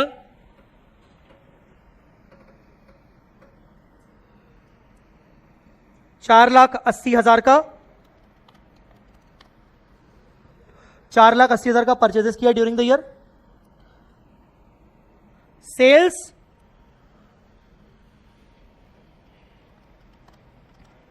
मैंने सेल किया 5,40,000 का. मैंने सेल्स किया 5,40,000 का.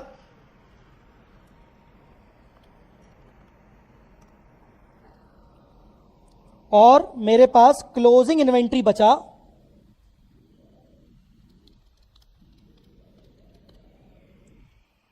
80,000 का. मेरे पास क्लोजिंग इन्वेंट्री बचा 80,000 का. कैलकुलेटर है सबके पास? निकालो अपने अपने शस्त्र.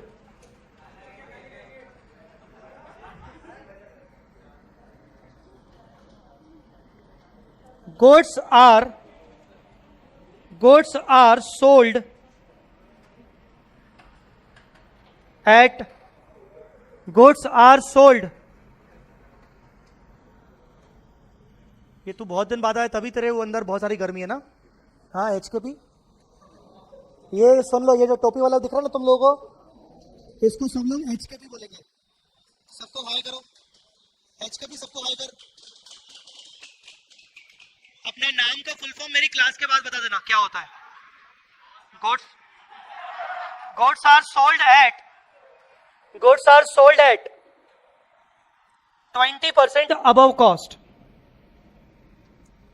Goods are sold at 20% above cost. चलिए मुझे ट्रेडिंग अकाउंट बना के दो. Prepare trading account. मैंने बोला ना ग्रुप वन खेलेंगे. चलो बनाओ ट्रेडिंग अकाउंट.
जीपी ट्रेडिंग बोला ना 90,000. ओके बना लिया सबने ट्रेडिंग. लिख लिया मतलब लिखते लिखते कि सॉल्व किया बस कैलकुलेटर पे. बनाना है ट्रेडिंग बनाना है आप सबको. नोट मैं तो बाद में बनाऊंगा आप लोग बनाएंगे. बना लो ट्रेडिंग. हाँ बेटा क्या answer 90.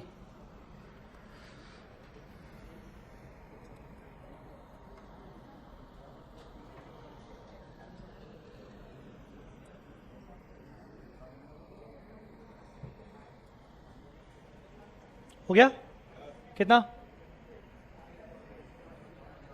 GP.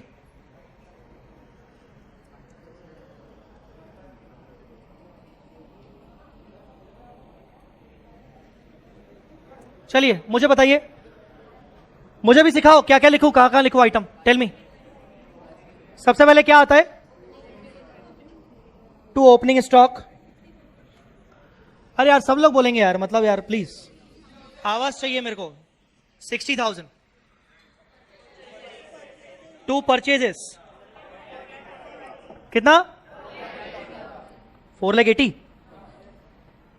To purchase 480 by sales 5,40,000. Very good. By closing stock 80,000. फिर to profit to gross profit 90,000. और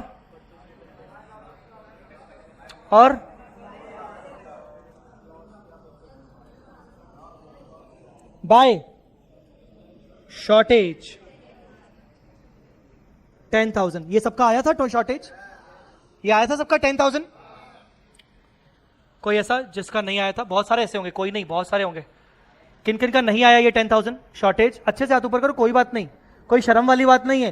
पैसे दिए हैं तो वो समझना भी जरूरी कि हाँ सर क्यों नहीं आया तो हमें बताना पड़ेगा ना. हाथ ऊपर नहीं करोगे नहीं बताऊंगा कभी भी जिंदगी में.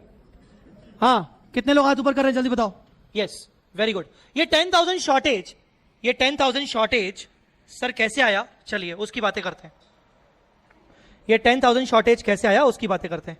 बेटा एक सिंपल सा फॉर्मूला हम सबको पता है. Opening plus purchase minus closing is equal to COGS. Formula सबको पता है कि नहीं पता है. चलो उस फॉर्मूले को खेलते हैं. मुझे बताओ उस फॉर्मूले के अकॉर्डिंग ओपनिंग स्टॉक कितना है बेटा 60 प्लस परचेजेस टोटल बोलो बेटा. अब प्लीज इस 540 का पहले मतलब समझो. 540 का मतलब यह है और 540 को मैं अपने ट्रेडिंग अकाउंट 540 को मैं अपने ट्रेडिंग अकाउंट के डेबिट साइड में इसलिए लिख रहा हूं.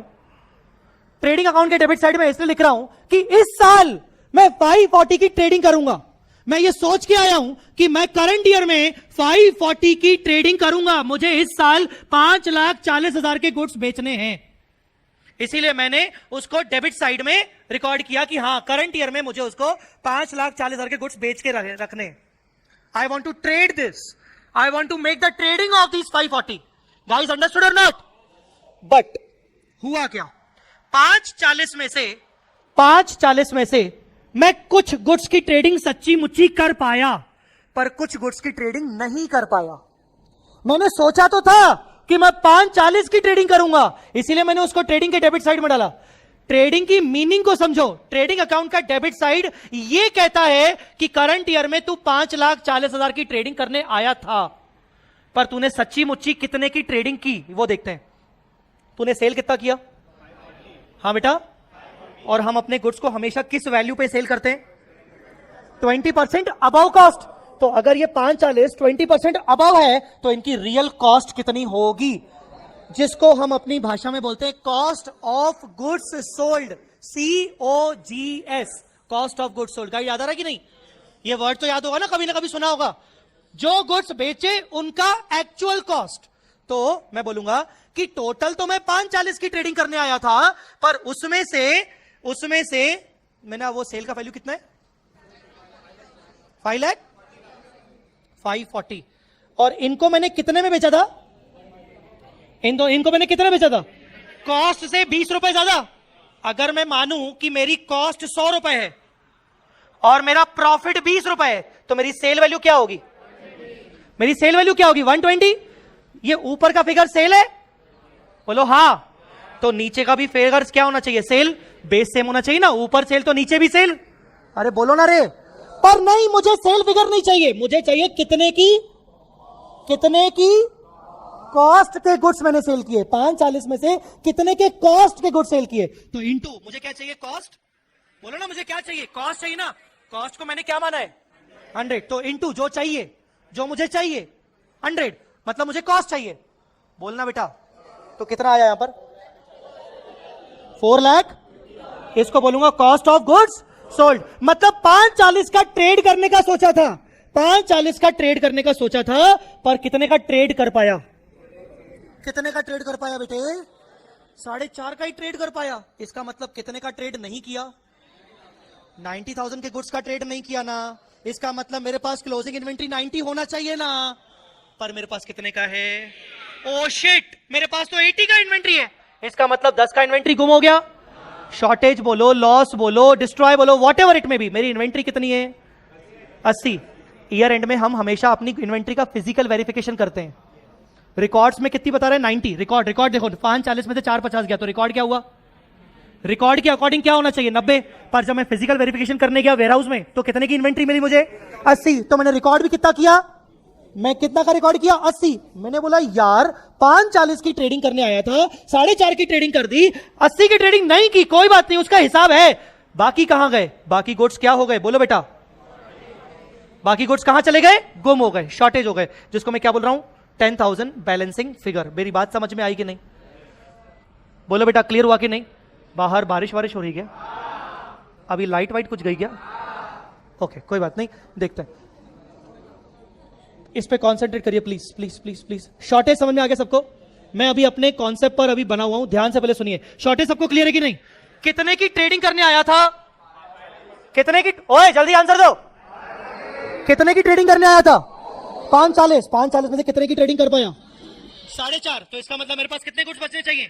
90। पर है कितने? 80। तो 10 के चले गए। बोलो बेटा, चलेगा कि नहीं? अब इसका लॉजिक ट्रेडिंग के पॉइंट ऑफ समझते हैं। 10 का सबको शॉर्टेज तो क्लियर हो गया ना? सबको क्लियर हुआ कि नहीं? Now the question is, and please I request everyone, जो बच्चा मेरे से ही ऑलरेडी अकाउंट्स पढ़ चुका है, प्लीज वो ना बोले, वो चुप रहे। मैं ये पूछना चाह रहा हूं कि हम क्लोजिंग स्टॉक को क्रेडिट साइड में क्यों लिखते हैं? हम क्लोजिंग स्टॉक को क्रेडिट साइड में क्यों लिखते हैं? मेरा सवाल यह है कि क्लोजिंग स्टॉक मेरे लिए क्या है? असेट है क्या? असेट है ना? तो वो तो बैलेंस शीट में जाना चाहिए ना। वो ट्रेडिंग के क्रेडिट में क्या कर रही है? असेट में क्या कर रही है मेरे यहां पर? Very good, matching principal. बेटा थोड़ा सा इसको एलोबरेट करिए। बैठ के कर यार, तू क्या इतना फॉर्मेलिटी कर रहा है? हाँ बोल, क्या मैचिंग प्रिंसिपल?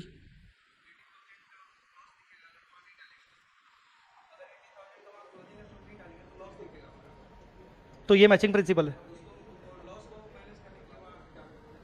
नहीं, एक्सप्लेनेशन सही नहीं है।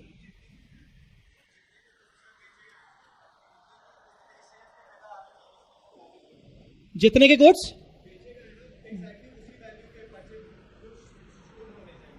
आपकी भावनाओं को मैं समझ गया सर। अरे मतलब यही था ना, हाँ वो समझ गया। तुम क्या ये कर रहे हो, पोको देखो जाके सट। ओके हाँ बोल बेटा। हाँ डुअल इफेक्ट होता है, तो एंट्री क्या हो रही है डुअल इफेक्ट की?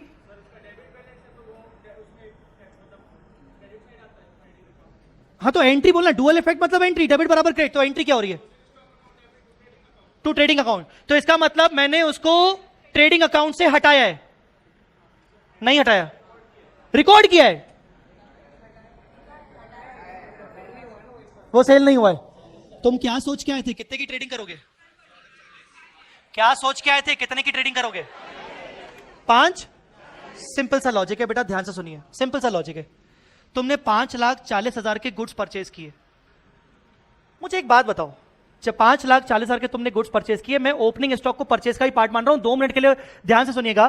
तुमने जब भी ये गुड्स परचेज किए होगे तो तुम एंट्री करते हो परचेज अकाउंट डेबिट। क्या करते हो? पर अगर तुम जब तक वो गुड्स बेचते नहीं हो तो तुम भी जानते हो, अपने मन से पूछ लो, तुम भी जानते हो कि ये तुम्हारे लिए असेट है कहीं ना कहीं। अरे 5,40,000 के गुड्स परचेज करके आओगे और जब तक वो गुड्स नहीं बिकेंगे तो वो तुम्हारी संपत्ति हुई कि नहीं हुई? वो तुम्हारी प्रॉपर्टी है कि नहीं है? अगर प्रॉपर्टी है तो तुम उसको प्रॉपर्टी में दिखाओ ना, असेट दिखाओ ना। तुम उसको परचेज क्यों दिखाते हो? तुम उसको परचेज क्यों दिखाते हो? परचेज तो नॉमिनल अकाउंट होता है, परचेज तो एक्सपेंस का नाम होता है, और तुम्हारी तो वो प्रॉपर्टी है, तो तुम उसको असेट दिखाओ ना। द थिंग इज, जब हम गुड्स परचेज करके लाते हैं तो पहले ही दिन साला सोच के रखते हैं कि इसको तो मैं बेच दूंगा, इसको तो मैं बेच दूंगा, और जब बेचूंगा तो मैचिंग प्रिंसिपल कहता है कि अगर तुम बेचोगे तो उसके अगेंस्ट खर्चा दिखाना पड़ेगा। बोलो यस और नो। और अगर बेचूंगा तो खर्चा भी तो हुआ खरीदने का, तो पहले ही दिन जब मैं गुड्स परचेज कर लेता हूं, मैं पहले ही दिन उसको एक्सपेंस मान लेता हूं कि मैं तो ये सारे गुड्स बेच दूंगा। तो 5,40 के गुड्स मेरे डेबिट साइड में हैं, मतलब मैंने पहले ही दिन मान लिया कि ये मैं बेच दूंगा, और अगर बेच दूंगा तो रेवेन्यू होगा, और रेवेन्यू होगा तो मैचिंग प्रिंसिपल कहता है कि रेवेन्यू के अगेंस्ट डेबिट साइड में एक्सपेंस दिखाओ। मैचिंग प्रिंसिपल, बोलो यस और नो। बोलना यस और नो।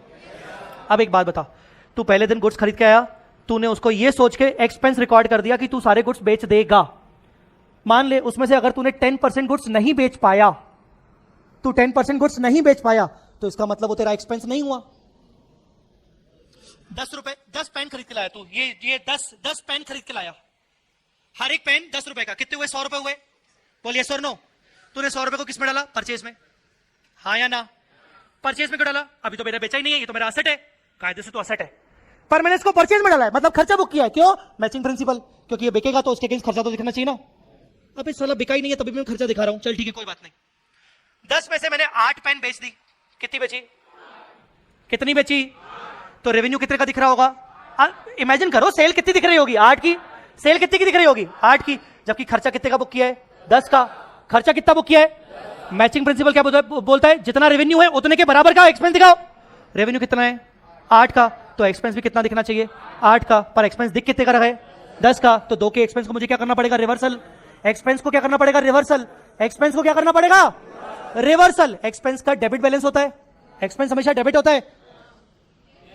एक्सपेंस हमेशा क्या होता है? एक्सपेंस को रिवर्स करना पड़ेगा, मतलब क्रेडिट, और रिवर्स करके असेट खड़ी करनी पड़ेगी। यस और नो? क्योंकि वो चीज, मेरे 2 पेन बच गए, वो तो अगले साल बिकेंगे, तो अभी के लिए वो मेरे लिए क्या होगा? संपत्ति। समझ में आ रहा है कि नहीं आ रहा है? कितने पेन खरीद के लाया था? वो मेरी शुरू में असेट थी, पर मैंने ये सोच के कि ये तो सारी की सारी बेच दूंगा, तो मैंने उस असेट को असेट न मानते हुए क्या बोल दिया? परचेज, मतलब एक्सपेंस। कितनी पेन को ऐसे एक्सपेंस मान लिया? कितनी एक्चुअल बेची? मैचिंग प्रिंसिपल के अकॉर्डिंग 8 के अगेंस्ट कितना एक्सपेंस दिखना चाहिए? 8 का, पर एक्सपेंस दिख कितने का रहा है? 10 का एक्सपेंस दिख रहा है, तो कितने का एक्सपेंस हटाऊं? एक्सपेंस हटाऊं, एक्सपेंस हटाऊं, कितने का हटाऊं?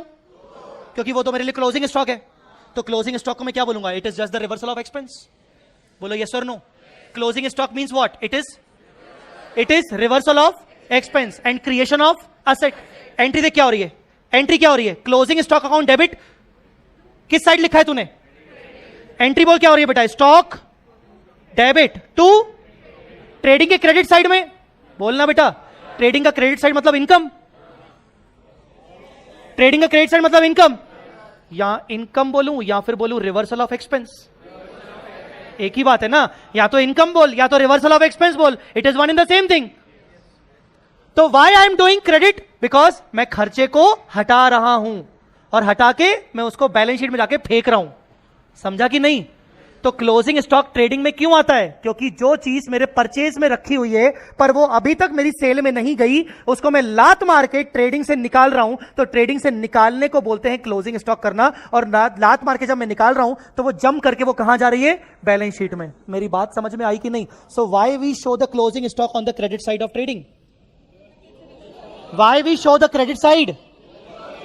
Sir, we are not showing closing stock. We are just reversing the expense because of the matching principle. समझा कि नहीं समझा? सर हम कोई क्लोजिंग नहीं दिखा रहे. हमने जो खर्चा एक्सेस बुक कर लिया उसको हटा रहे हैं और उसको जाके लात मार के बैलेंस शीट में दिखा रहे हैं. बोलना बेटा. 10 पेन खरीद के लाया था, 10 के 10 को खर्चा दिखा दिया ट्रेडिंग में, उसमें से 2 पेन को जाके बैलेंस शीट में दिखाना तो ट्रेडिंग से हटाना पड़ेगा ना सर. गाइस अंडरस्टूड और not? So is the logic clear why we are showing the closing stock on the credit side? What is the logic? We don't actually show the closing stock. We are just reversing the expense which was already recorded there on the debit side. Now we are reversing because the sale is not yet done. What is the logic of shortage? Why we are showing shortage also on the credit side? Same. बोलो क्या? Sir बिका क्या? बिका क्या sir? तो sir नहीं बिकाना, हटाना पड़ेगा ना. पर सर वो हमारे पास भी तो नहीं है सर, वो असेट भी तो नहीं है. क्लोजिंग में आपने कहा कि उसको हटा के असेट बनाओ. सर शॉर्टेज हमारी असेट थोड़ी बनेगी, वो तो गुम हो गया ना. तो मैं कौन सा को उसको क्लोजिंग स्टॉक में दिखा रहा हूं? मैं उसको यहां से हटा के उसको मैं कहां ले जाऊंगा? P&L में, क्योंकि वो नुकसान हो गया. गाइस अंडरस्टूड और नॉट? तो why we are showing shortage on the credit side? Sir कुछ नहीं है, हमने माना उसको खर्चा था. सर वो खर्चा ना होके वो नुकसान हो गया. खर्चा और नुकसान में भी तो फर्क होता है ना. खर्चा मतलब जिसका बेनिफिट मिलेगा और नुकसान मतलब जिसका बेनिफिट नहीं मिलेगा. तो जब तक वो परचेज का पार्ट था, ये 10,000 कभी ना कभी तो परचेज किया होगा, तो वो खर्चे का पार्ट था. सर वो खर्चा नहीं है, वो नुकसान है. तो यहां से हटाओ और P&L के डेबिट साइड में डाल दो. बात खत्म. समझा? यस और नो? पक्का? तो नीचे लिखिए इसका क्लैरिफिकेशन जो मैं आपको लिखवाऊंगा. क्लोजिंग स्टॉक और शॉर्टेज का क्लैरिफिकेशन सिर्फ आपके नॉलेज के लिए, एग्जाम के लिए नहीं. आपको भूलो ना ये कॉन्सेप्ट, इसीलिए जिनके पास ऑलरेडी ये कॉन्सेप्ट लिखा हुआ है अगर ग्रुप 1 में तो अलग बात है, अदरवाइज मेरे साथ लिखिए. तो इसके नीचे लिखो why we show closing stock on the credit side. Why we show closing stock on the credit side.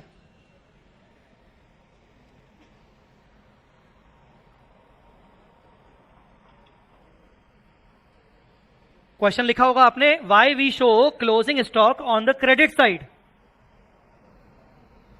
तो आंसर लिखिए उसके नीचे. Earlier when the goods are purchased, earlier when the goods are purchased,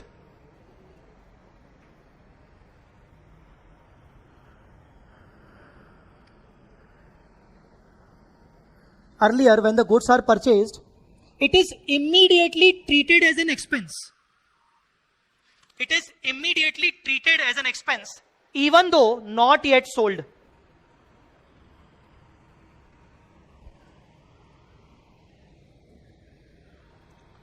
Immediately it is treated as expense. Immediately it is treated as expense. Expense के बाद मैंने क्या बोला? Even though it is not yet sold. It is not yet sold, comma, since we are following matching principle. Since we are following matching principle. Full stop, paragraph change.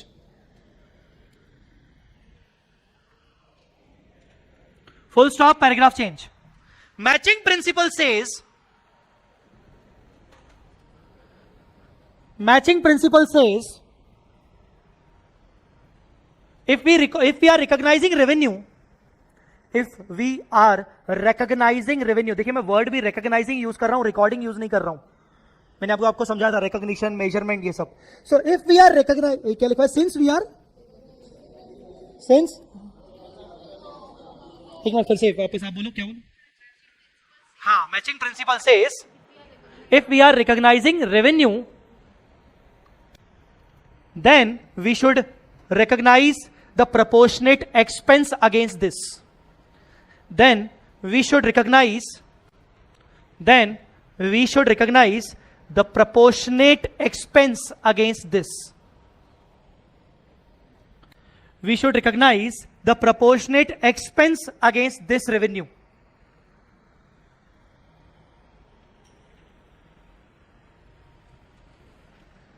Third point, ये 2 point हो गए. तीसरा point,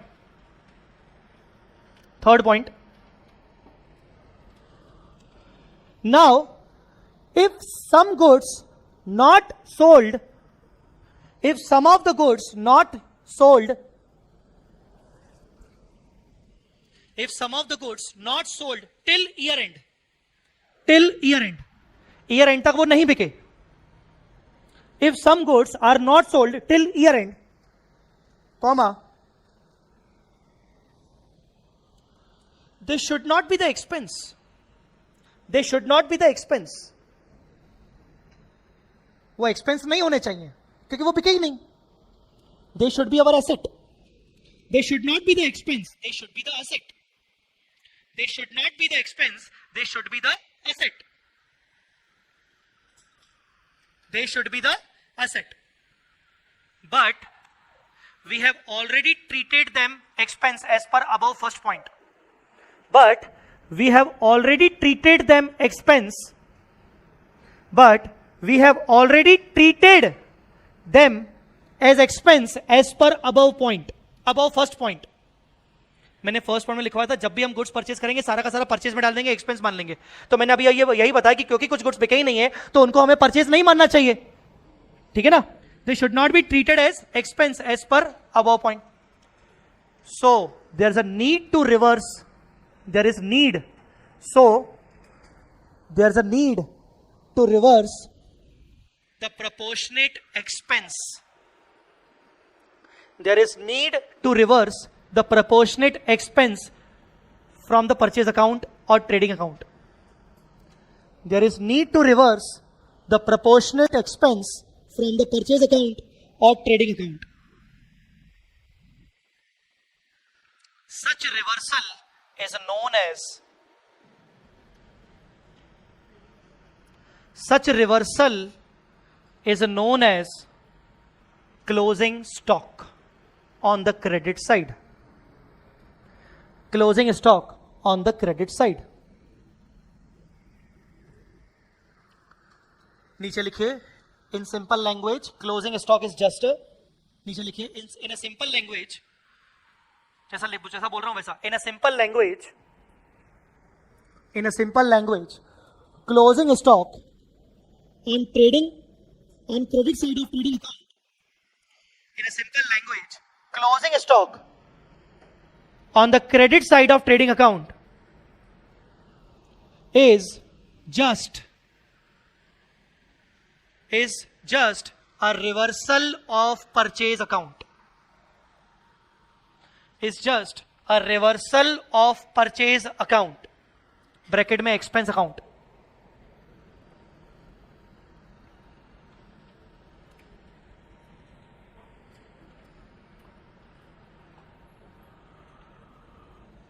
एक नीचे line लिखो inverted commas में, removal from trading and transfer to balance sheet. Removal from trading, trading से हटाओ बैलेंस शीट में डालो. क्लोजिंग स्टॉक का मतलब ट्रेडिंग से हटाओ बैलेंस शीट में डालो. Removal from trading, transfer to balance sheet. Transfer to balance, removal of trading का मतलब reversal of expense, transfer to balance sheet मतलब असेट, क्योंकि वो नहीं बिका.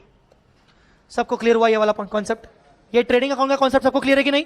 सो why we show closing stock and why we show closing shortage on the credit side, we everybody know. हम सोच के आए थे कि 5:40 की ट्रेडिंग करेंगे, बट 10 की ट्रेडिंग अब कभी जिंदगी में नहीं हो पाएगी, तो उसको हटा दिया, और 80 की ट्रेडिंग अभी तो नहीं हो पाई, तो उसको भी हटा दिया। आई मेरी बात समझ में कि नहीं? Why we show opening stock on the debit side, why we, अब तो बता पाओगे आराम से। Why we show opening stock on the debit side. Sir आखिरी साल में, लास्ट ईयर में हमारी क्या थिंकिंग थी? नहीं बेच पाए, हटाओ, अब बेचेंगे, वापस एक्सपेंस क्रिएट करो। So what do you mean by opening stock? Reversal of asset बोल सकता हूं कि नहीं? क्लोजिंग स्टॉक को क्या बोला था? Reversal of expense. तो ओपनिंग स्टॉक को क्या बोलेंगे? Reversal of asset and creating expense. बोलो, लिखो। What do you mean by opening stock? खुद ही लिखो। What do you mean by opening stock?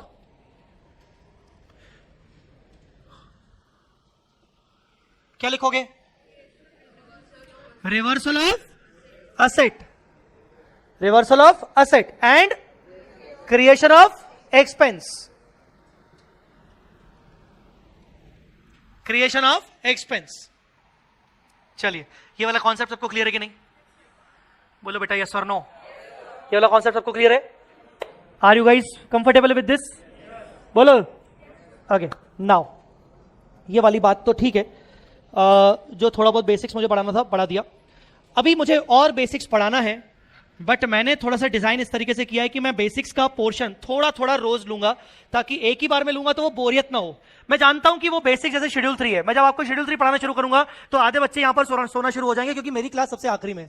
अब होगा क्या कि मैं वो रिस्क नहीं ले सकता तुम्हारे साथ, तो इसीलिए बेसिक्स का कुछ कुछ पार्ट में थोड़ा थोड़ा रोज चलूंगा। ये शेड्यूल 3, बेसिक्स मतलब शेड्यूल 3। शेड्यूल 3 के अंदर इतना सारा कंटेंट है कि जब मैं बोलना शुरू करूंगा, पढ़ाना शुरू करूंगा, तो नींद आने लगेगी, और मैं वो नहीं चाहता हूं कि वो किसी भी पॉइंट ऑफ व्यू पे ऐसा बोरियत भरे जाए। तो अभी मैंने आपके साथ आज क्या किया, थोड़ा बेसिक पढ़ाया मैंने आपको, थोड़ा सा शेड्यूल 3 का एक, बस आपने मुझे बताया कि शेड्यूल 3 का फॉर्मेट क्या होता है।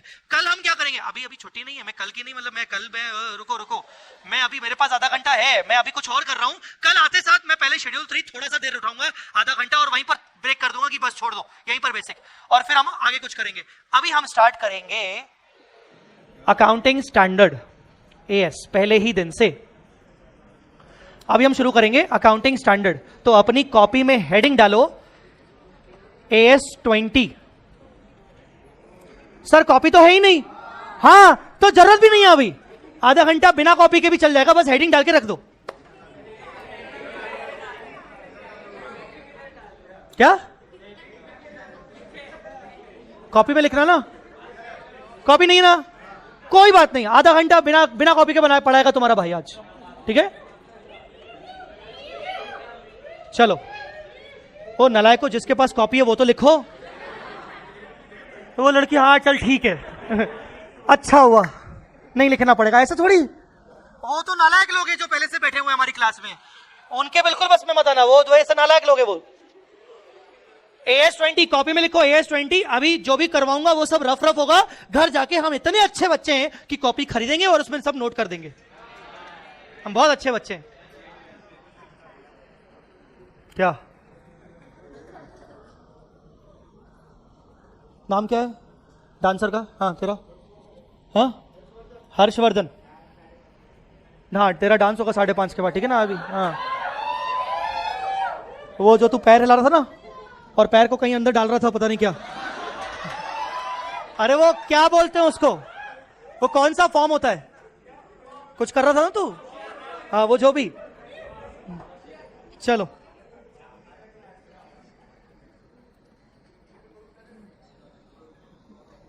AS 20 बेटा अकाउंटिंग स्टैंडर्ड पढ़ रहे हैं अपन, ठीक है? AS 20। आपके पास कॉपी नहीं है, कोई दिक्कत नहीं है। आपके पास बुक नहीं है, कोई दिक्कत नहीं है। आपको अभी कॉपी और बुक की जरूरत नहीं पड़ेगी। कल की क्लास में एटलीस्ट कॉपी तो आ ही जाएगी, बुक नहीं आएगी अगर कल की क्लास तक, क्योंकि बहुत सारे बच्चे मजे लेने आते हैं शुरू के 2-4 दिन। तो नोट सॉफ्ट कॉपी में तो मैं वैसे भी अभी टेलीग्राम पे डाल दूंगा, तो वहां से आप कल तो ले लेना, एटलीस्ट उसका प्रिंट आउट निकलवा लेना। अगर जरूरत पड़ी तो तुम्हारे हाथ में प्रिंट आउट भी डलवा दूंगा, कम से कम 2-3 दिन के लिए प्रिंट आउट से काम चला सकते हो। बट उसके बाद तो अपने को बुक से काम करना ही पड़ेगा, तो 2-3 दिन तक तो तुम प्रिंट आउट का साथ ले सकते हो। AS 20 अगर तुम्हारे पास अभी कुछ भी नहीं है तो भी बस अभी सुनना बहुत जरूरी है, क्योंकि बहुत इंपॉर्टेंट मजेदार चीजें अपन डिस्कस करने वाले हैं। AS 20 का नाम है अर्निंग्स पर शेयर, EPS। अर्निंग्स पर शेयर, ईपीएस, ईपीएस अर्निंग्स पर share. Okay, earning per share किसी को पता है, सुना है आपने ये रियल लाइफ में ईपीएस वगैरह क्या होता है? क्या मतलब होता है? इस वर्ड से क्या समझ आ रहा है? ईपीएस अर्निंग पर शेयर से वर्ड, इस वर्ड से क्या समझ आ रहा है? बोलो बोलो।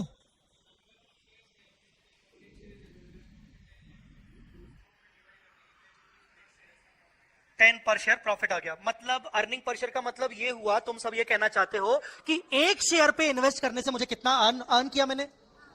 एक शेयर पे इन्वेस्ट किया तो मैंने कितना अर्न किया साल भर में? बेटा यही हुआ ना अर्निंग पर शेयर? बोलना बेटा। अगर मैं बोलूं मेरा अर्निंग पर शेयर, कंपनी का अर्निंग पर शेयर 12 रुपए है, तो इसका मतलब क्या हुआ? अगर मेरे पास एक शेयर है तो मैंने एक शेयर पर कितना रुपए कमाया? 12 रुपए। मेरे पास 500 शेयर है तो 500 पे 12 इंटू 500 वो हो जाएगा अर्निंग, मेरी टोटल अर्निंग। मेरी बात समझ में आएगी नहीं? तो अर्निंग पर शेयर मतलब एक शेयर पर कितना अर्न किया। ऐसे तो बहुत उसका सिंपल फॉर्मूला बन रहा है। अगर फॉर्मूला देखें, earning per share, total earning एक शेयर पर कितनी होगी, तो क्या फॉर्मूला होना चाहिए? क्या होना चाहिए? क्या होना चाहिए? Total earnings divided by total numbers of shares, यही होना चाहिए फॉर्मूला, यही होना चाहिए कायदे से। Total earning divided by total number of shares.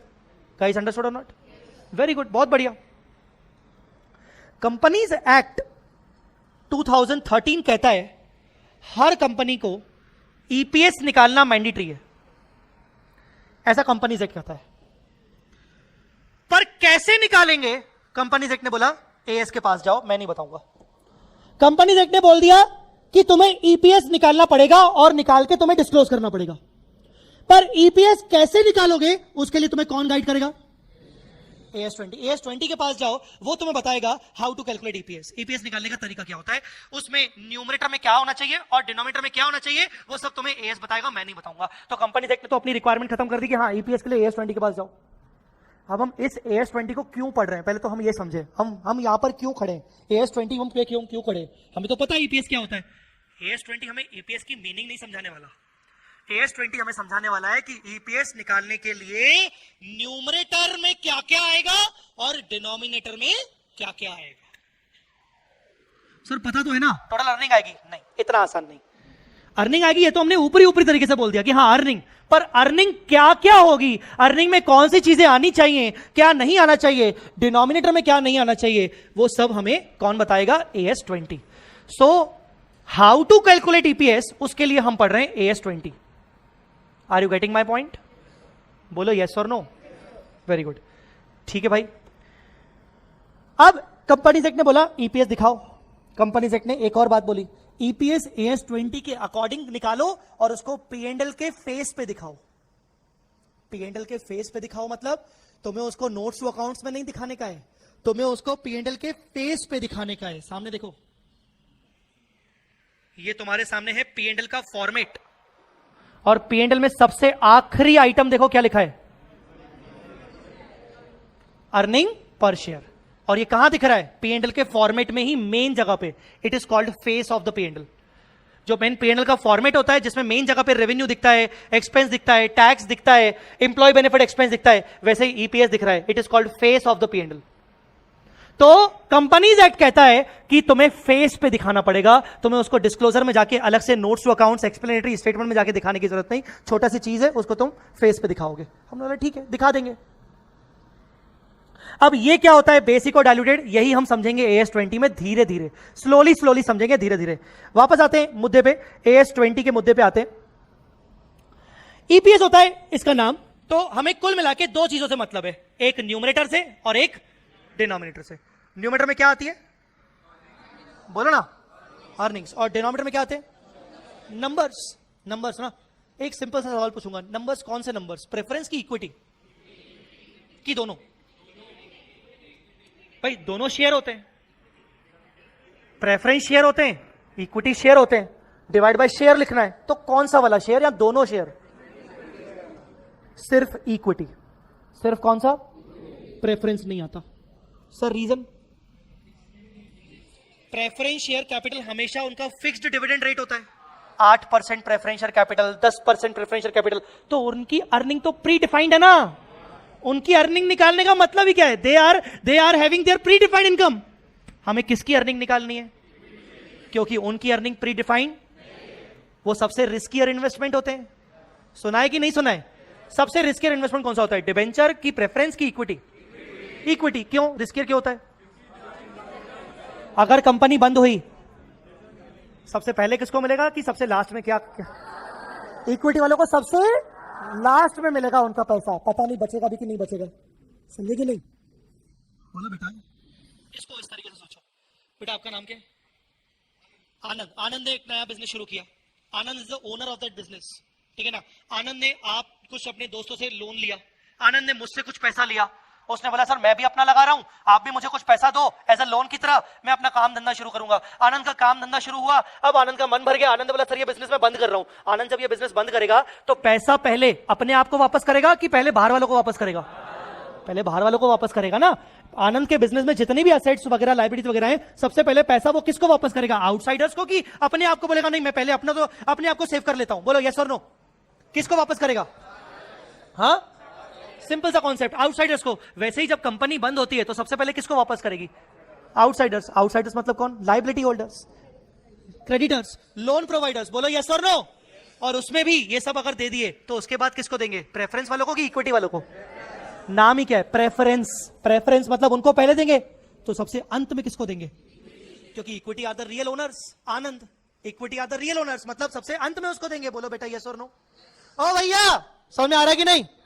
Yes और नो, टेल मी। पक्का? तो यहां पर नंबर ऑफ शेयर के अंदर किसको लेंगे? प्रेफरेंस की इक्विटी? प्रेफरेंस की इक्विटी। सीधा बैठ, तू बैग अंदर कर, सीधा बैठ, ढंग से बैठ, लड़की की तरह नहीं बैठने करके, सीधा बैठ, अच्छा स्ट्रेट। हाँ, टीका मत, टीक मत, पीछे टीक मत। हाँ, ऐसे स्ट्रेट बैठ। हाँ, सीना चौड़ा करके। हाँ ठीक है। अभी तेरी अगर आंख बंद हुई तो मैं अखियों से अखियां खेलूंगा तेरे से, गोटियां। हाँ, तो इसीलिए तुम्हारी ऐसी, इसीलिए नंबर ऑफ इक्विटी शेयर क्या आएगा? नंबर ऑफ शेयर क्या आएगा? इक्विटी की प्रेफरेंस? इक्विटी। ये सबको क्लियर है कि नहीं? अब ध्यान से सुनिएगा, अर्निंग के लिए क्या होता है, ध्यान से सुनिएगा। कभी ये वर्ड सुना है तुमने? EBIT? कभी ये वर्ड सुना है? क्या होता है? फुल फॉर्म क्या होता है? Earnings before interest and tax. इसका फुल फॉर्म होता है earnings before interest and tax. अरे छोड़ो, तुमने कभी वो वर्ड सुना है प्रॉफिट बिफोर टैक्स? वो तो शेड्यूल 3 में होता है ना प्रॉफिट। बोलना बेटा, PBT, प्रॉफिट बिफोर टैक्स होता है कि नहीं? अगर इसमें मैं वापस से इंटरेस्ट ऐड कर दूं तो वो क्या हो जाएगा? PBIT। बोलना क्या? इंटरेस्ट ऐड कर दिया वापस से। अरे इंटरेस्ट का एक्सपेंस यार, इंटरेस्ट इनकम नहीं। अगर मैंने इंटरेस्ट एक्सपेंस वापस से ऐड कर दिया क्योंकि वो माइनस होके आ रहा है, तो क्या हो जाएगा? Profit before interest and tax. उसी को मैं बोल रहा हूं अर्निंग। प्रॉफिट को मैंने बोल दिया earning, earning before interest and tax. Sir ये इंटरेस्ट कौन सा वाला इंटरेस्ट? एक्सपेंस की इनकम? एक्सपेंस। कौन सा वाला इंटरेस्ट? एक्सपेंस। किस किस पर इंटरेस्ट? किस पर होता है? बोरोइंग्स। इंटरेस्ट किस पे होता है? अच्छा एक बात बताओ, एक कंपनी शुरू की, कंपनी के अंदर पैसा बड़े बड़े रिसोर्सेज से कहां से आता है? कंपनी के अंदर पैसा लगाना है, कहां बड़े बड़े रिसोर्सेज से आता है? लॉन्ग टर्म पैसा कहां से लाते हैं? सर एक तो इक्विटी के फॉर्म में आता है, दूसरा प्रेफरेंस के फॉर्म में आता है, सर तीसरा लोन के फॉर्म में आता है। लोन में डिबेंचर हो गए, बैंक लोन हो गया, बोरोइंग हो गया, सब कुछ आ गया ना। तो कभी भी किसी कंपनी के अंदर जो पैसा लगता है वो 3 जगह से आता है। कौन सी 3 जगह? कौन सी 3 जगह? Equity, preference, loan. लोन को तुम बोलते हो डेट। अरे शार्क टैंक तो देखा होगा ना यार सर, ये तो पता होगा ना, इक्विटी डेट वगैरह। हाँ, तो लोन को क्या बोलते हैं? डेट। यस और नो? सर प्रेफरेंस को क्या बोलते हैं? लोन को तो डेट बोलते हैं, प्रेफरेंस को क्या बोलते हैं? सर प्रेफरेंस को प्रेफरेंस बोलते हैं। प्रेफरेंस भी एक तरीके से डेट होता है। कोई प्रूव कर सकता है? Preference shares are redeemable. Redeemable मतलब एक अवधि के बाद मुझे उसको वापस करना ही पड़ेगा, और हर साल मुझे 8-9% इंटरेस्ट तो देना ही पड़ेगा। इंटरेस्ट नहीं, डिविडेंड है तो एक ही बात, हर साल तो देना पड़ेगा। तो preference shares are also as good as debt. तो there are 2 type of debts in the company. कौन से? Loans and preference. बाकी क्या बचा? इक्विटी। बोलो बेटा, अब इसको इक्विटी क्यों बोल रहा हूं? ये डेट क्यों नहीं है? क्योंकि मुझे इसमें फिक्स अवधि के बाद इनको देने की कोई रिस्पॉन्सिबिलिटी नहीं है। हर साल कितना पे करना है उसकी कोई रिस्पॉन्सिबिलिटी नहीं है। तब ये कौन है? इक्विटी। इक्विटी मतलब ओनर्स कैपिटल। बोलो यस और नो। तो मैं जो ऊपर ईबीआईटी का कॉन्सेप्ट आपसे पूछ रहा हूं, earning before interest and tax, इसका मतलब क्या है? इसका मतलब यह है कि मैंने कितना पैसा कमाया, जिन लोगों ने मेरी कंपनी में पैसा डाला है उनको पे करने से पहले और सरकार को टैक्स चुकाने से पहले मैंने कितना पैसा ऑलरेडी कमा लिया है। मेरी बात को समझ रहे हो कि नहीं? कितना पैसा मैंने ऑलरेडी कमा लिया है, जिन लोगों ने मेरी कंपनी में पैसा लगाया है उनको चुकाने से पहले और सरकार को चुकाने से पहले मैंने कितना पैसा कमा लिया है। क्योंकि अब इसमें से एक तो डेट को चुकाना है इंटरेस्ट के फॉर्म में। बेटा डेट में जैसे ही बोलूं तो आप समझ गए ना, लोन्स और प्रेफरेंस। बोलो ना बेटा, अगर मैं उनको माइनस कर दूं इस अर्निंग में से और सरकार को, मुझे गवर्नमेंट को कितना देना है उनको माइनस कर लूं, तो एंड में जो बचेगा वो किसका? 3 लोग थे ना मेरी कंपनी में। अगर मैं इनको चुका दूं, इनके परसेंटेज चुका दूं, 8% की इनकम इनको चुका दूं, तो अब जो एंड में अर्निंग बचेगी वो किसकी बचेगी? हाँ, इक्विटी शेयरहोल्डर्स की बचेगी। इसको मैं ऐसा लिख सकता हूं, वापस से चलते हैं। ईबीआईटी फुल फॉर्म बोलो। ये कौन सी अर्निंग है? जिन बड़े बड़े लोगों ने पैसा लगाया है उनको देने से पहले और सरकार को देने से पहले। चलो तो सबसे पहले इसमें से मैं इंटरेस्ट माइनस कर लेता हूं। अब क्या आएगा? आई हट जाएगा ना बेटा। अब क्या आएगा? ईबीटी। ईबीटी का फुल फॉर्म अर्निंग बिफोर। अभी भी मुझे किसको पैसा देना है? अपने वालों को देने से पहले। अपने वाले मतलब इक्विटी। अपने वालों को देने से पहले अभी भी किसको पैसा देना है? और गवर्नमेंट को। तो माइनस टैक्सेस कर दिया मैंने, माइनस टैक्सेस कर दिया। अब क्या बचा? अर्निंग्स। अर्निंग्स आफ्टर टैक्स बोलेंगे इसको। क्या बोलेंगे? Full form earning after tax. Sir एक सवाल, सर यहां पर टैक्स क्यों नहीं लिखा और यहां पर इंटरेस्ट क्यों नहीं लिखा? तुमने इनकम टैक्स में पढ़ा है कि इंटरेस्ट का डिडक्शन मिलता है? पढ़ा है ना? इंटरेस्ट का डिडक्शन मिलता है, तो इंटरेस्ट तो पहले माइनस होगा, फिर ही तो टैक्स लगेगा ना अर्निंग के ऊपर। अरे पढ़ा है कि नहीं पढ़ा इनकम में?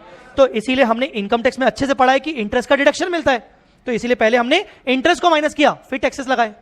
अब बताओ, ये जो अर्निंग बची अभी भी मुझे इसमें से किसको बांटना है? ये तो मैंने इंटरेस्ट ऑन बोरोइंग दे दिया, अभी भी मुझे किसको बांटना है इसमें से? ये अर्निंग जो बची, इस अर्निंग में अभी 2 लोग हैं, एक प्रेफरेंस शेयर्स और इक्विटी। पहले किसको देंगे? पहले अर्निंग किसको बांटेंगे? तो माइनस किया मैंने प्रेफरेंस डिविडेंड। अंडरस्टूड और नॉट? कंपनी में से कितने लोगों को पेमेंट कर दिया? ये इनको कर दिया और इनको कर दिया। अब जो अर्निंग बची वो सिर्फ किसके लिए बची? किसके लिए बची? इक्विटी के लिए बची। तो अब मुझे बताओ, अर्निंग आफ्टर टैक्स में से प्रेफरेंस डिविडेंड गया, तो क्या नाम दूं? नाम क्या दूं? नाम दूंगा EAESH, full form earnings available for, very good, earnings available for equity share holders, क्योंकि सबको दे दिया। अंडरस्टूड और नॉट? बोलो बेटा, अंडरस्टूड और नॉट? ईपीएस का फॉर्मूला तुमने क्या बताया था? थोड़ी देर पहले ईपीएस का फॉर्मूला बताया था तुमने, अर्निंग डिवाइड बाय नंबर्स। तो हम अर्निंग नहीं बोलेंगे, अब हम क्या बोलेंगे? EAESH, full form earnings available for equity share holders. तो न्यूमरेटर में हमेशा क्या आएगा? EAESH। अब समझा कि नहीं? मतलब किसकी अर्निंग आ रही है? ये अर्निंग किसके लिए है? सिर्फ और सिर्फ इक्विटी शेयर होल्डर्स के लिए। इसलिए डिनोमिनेटर में भी हम सिर्फ और सिर्फ कौन से वाले शेयर लिखते हैं? Equity share. समझा कि नहीं समझा? नहीं समझा? पक्का? ठीक है, वापस से मुझे बताओ, EAESH कैसे आया? ऊपर का क्या फॉर्मूला था? ऊपर क्या क्या माइनस किया ईबीआईटी में से? ईबीआईटी में से सबसे पहले क्या माइनस हुआ? इंटरेस्ट। जैसे ही माइनस करो तो तुम समझ में आ रहा है कि वो जो लोन लिया था, वो जो डिबेंचर थे, वो जो बोरिंग थी, इन सबको वापस कर दिया। वापस मतलब इंटरेस्ट दे दिया। हाँ ठीक है। और भाई इंटरेस्ट तो टैक्स डिडक्टेबल होता है, तो इसलिए वो माइनस कर दिया। अब जो अर्निंग बची उसमें से टैक्स देना है, सरकार को भी तो पैसा देना है ना। चलो वो टैक्स माइनस कर दिया। अब क्या बचा? अब क्या बचा? Earning after tax. अब किसको देना है? प्रेफरेंस को देना है, तो मैंने प्रेफरेंस को भी दे दिया। अब क्या बचा? EAESH full form. Very good. Hello hello hello hello, आ रहा है? आवाज आ रहा है ना?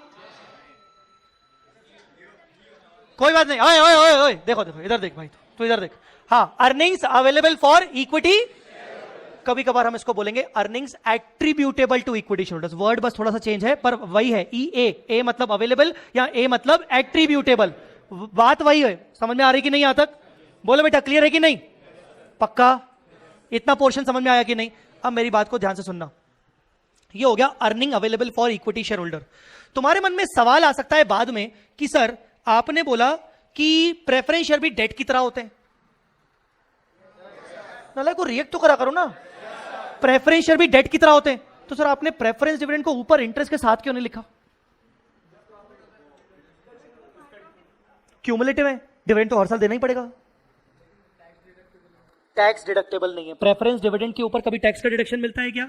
नहीं। डिविडेंड जब भी कंपनी पे करती है उस पर टैक्स का डिडक्शन नहीं मिलता, इसीलिए मैंने ऊपर नहीं लिखा। अगर मैं ऊपर लिख देता तो टैक्स गड़बड़ हो जाता। बोलो बेटा यस और नो। वो तो डिसअलाउड आइटम होता है ना तुम्हारी इनकम टैक्स की भाषा में, बोलो ना बेटा।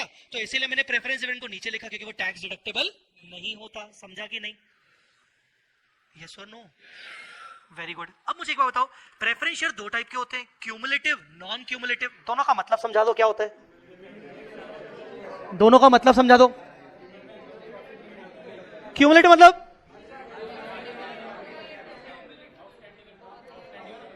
करंट ईयर में लॉस हो गया, बोलो करंट ईयर में लॉस होगा, नहीं देंगे, कभी नहीं देंगे। सर देना तो पड़ेगा। करंट ईयर में नहीं दे पाए तो अगले साल डबल देना पड़ेगा। अगले साल का भी और इस साल का भी देना पड़ेगा कि नहीं देना? और नॉन क्यूमुलेटिव मतलब डिक्लेयर किया तो ही देंगे, डिक्लेयर नहीं किया तो नहीं देंगे। और जबकि क्यूमुलेटिव मतलब डिक्लेयर करो ना करो देना ही पड़ेगा। समझा कि नहीं? तो मैं इसको थोड़ा सा वापस से ठीक कर रहा हूं और थोड़ा सा एडवांस लेवल पे जा रहा हूं, ध्यान से देखिएगा। अच्छा है ही नहीं क्या? कोई बात नहीं, पीछे मुड़ जाओ, ध्यान से देखना। मैं थोड़ा सा इसको ठीक कर रहा हूं। मैं बोल रहा हूं preference dividend always, preference dividend always on cumulative minus preference dividend on non cumulative if declared. क्या लिख सकता हूं ऐसा? ध्यान से दोनों को पढ़ो, ध्यान से दोनों को पढ़िए। पहला वाला क्या लिखा है मैंने? प्रेफरेंस डिविडेंड हमेशा माइनस करेंगे अगर क्या होगा? क्यूमुलेटिव, चाहे डिक्लेयर हो चाहे डिक्लेयर ना हो। बट अगर नॉन क्यूमुलेटिव है तो माइनस कब करेंगे? सिर्फ और सिर्फ डिक्लेयर हुआ है तो ही तो पे करना पड़ेगा ना। अरे बोलो ना यस और नो, समझ में आएगी नहीं? और उसके बाद क्या बचेगा? उसके बाद क्या बचेगा? EAESH। ये क्लियर हुआ कि नहीं? मैंने आपको न्यूमरेटर के बारे में थोड़ा बहुत बताया, अभी पूरा नहीं बताया। न्यूमरेटर के बारे में बस मैंने थोड़ा सा आइटम बताया आपको। इतना समझ आया कि नहीं आया? पक्का? लिखो एक एग्जाम्पल। तुम क्या सोचे छुट्टी कर देंगे? हट, मैंने बोला था मैं पहले ही दिन से सीरियस हूं पढ़ाई के लिए। तुम बोलो हो नहीं हो, मेरे को मतलब नहीं है। लिखो एग्जाम्पल।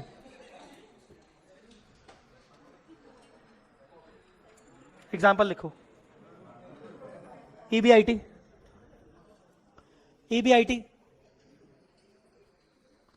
26 lakhs। बेटा एग्जाम्पल 1 करके हेडिंग देना, एग्जाम्पल 1, क्योंकि कई सारे एग्जाम्पल्स लिखवाऊंगा मैं आपको। Example 1, EBIT 26 lakh, tax 25%, tax 25%,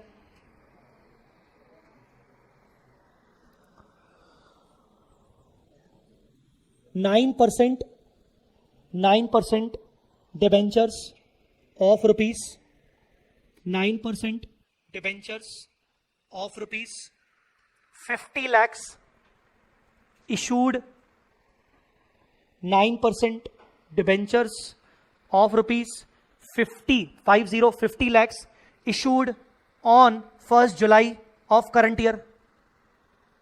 1st July of current year.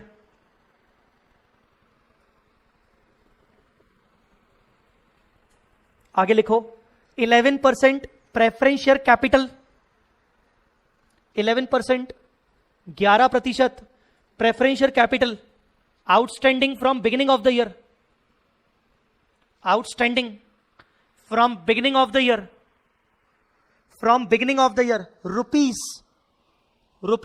35 lakh, rupees 35 lakh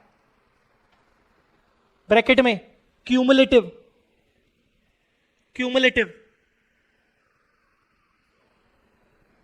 नीचे लिखो again 13% non cumulative, next line 13% non cumulative preferential capital of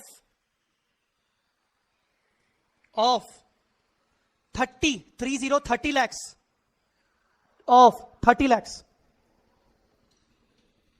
फिर उसके नीचे लिखो equity shares outstanding are 1 lakh number, equity shares outstanding are 1 lakh numbers. एक आखिरी लाइन लिखो, एक आखिरी लाइन लिखो, preference dividend is not declared in the current year, preference dividend is not declared in the current year. Calculate EAESH, calculate EAESH निकालिए। मेरे पास तो board ही नहीं है, तुम देख ही नहीं पाओगे तो मैं कुछ करूंगा ही नहीं, खुद ही करो।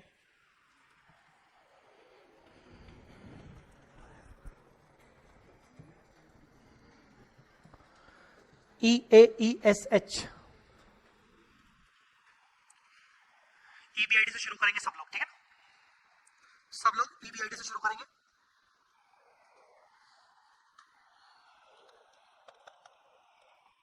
कितना था EBID? 26।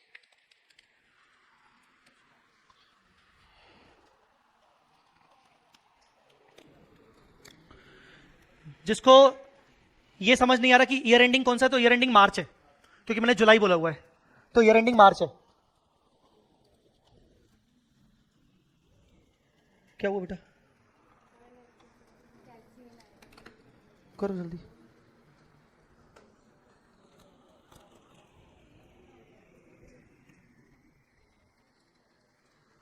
सबसे पहले EBID लिखा होगा 26 लाख, माइनस तुम्हें इंटरेस्ट करना है। पर क्या इंटरेस्ट पूरे साल का आएगा? नहीं, क्योंकि डिवेंचर तो जुलाई में शुरू हुए थे, तो 9 मंथ्स का डिवेंचर का इंटरेस्ट आएगा। 9 महीने का डिवेंचर का इंटरेस्ट आएगा। बेटा कितना आया? 337,500, 337,500 का इंटरेस्ट आएगा। 26 लाख में से 337,500 का ब्याज माइनस करके क्या आया? EBT, EBT कितना आया?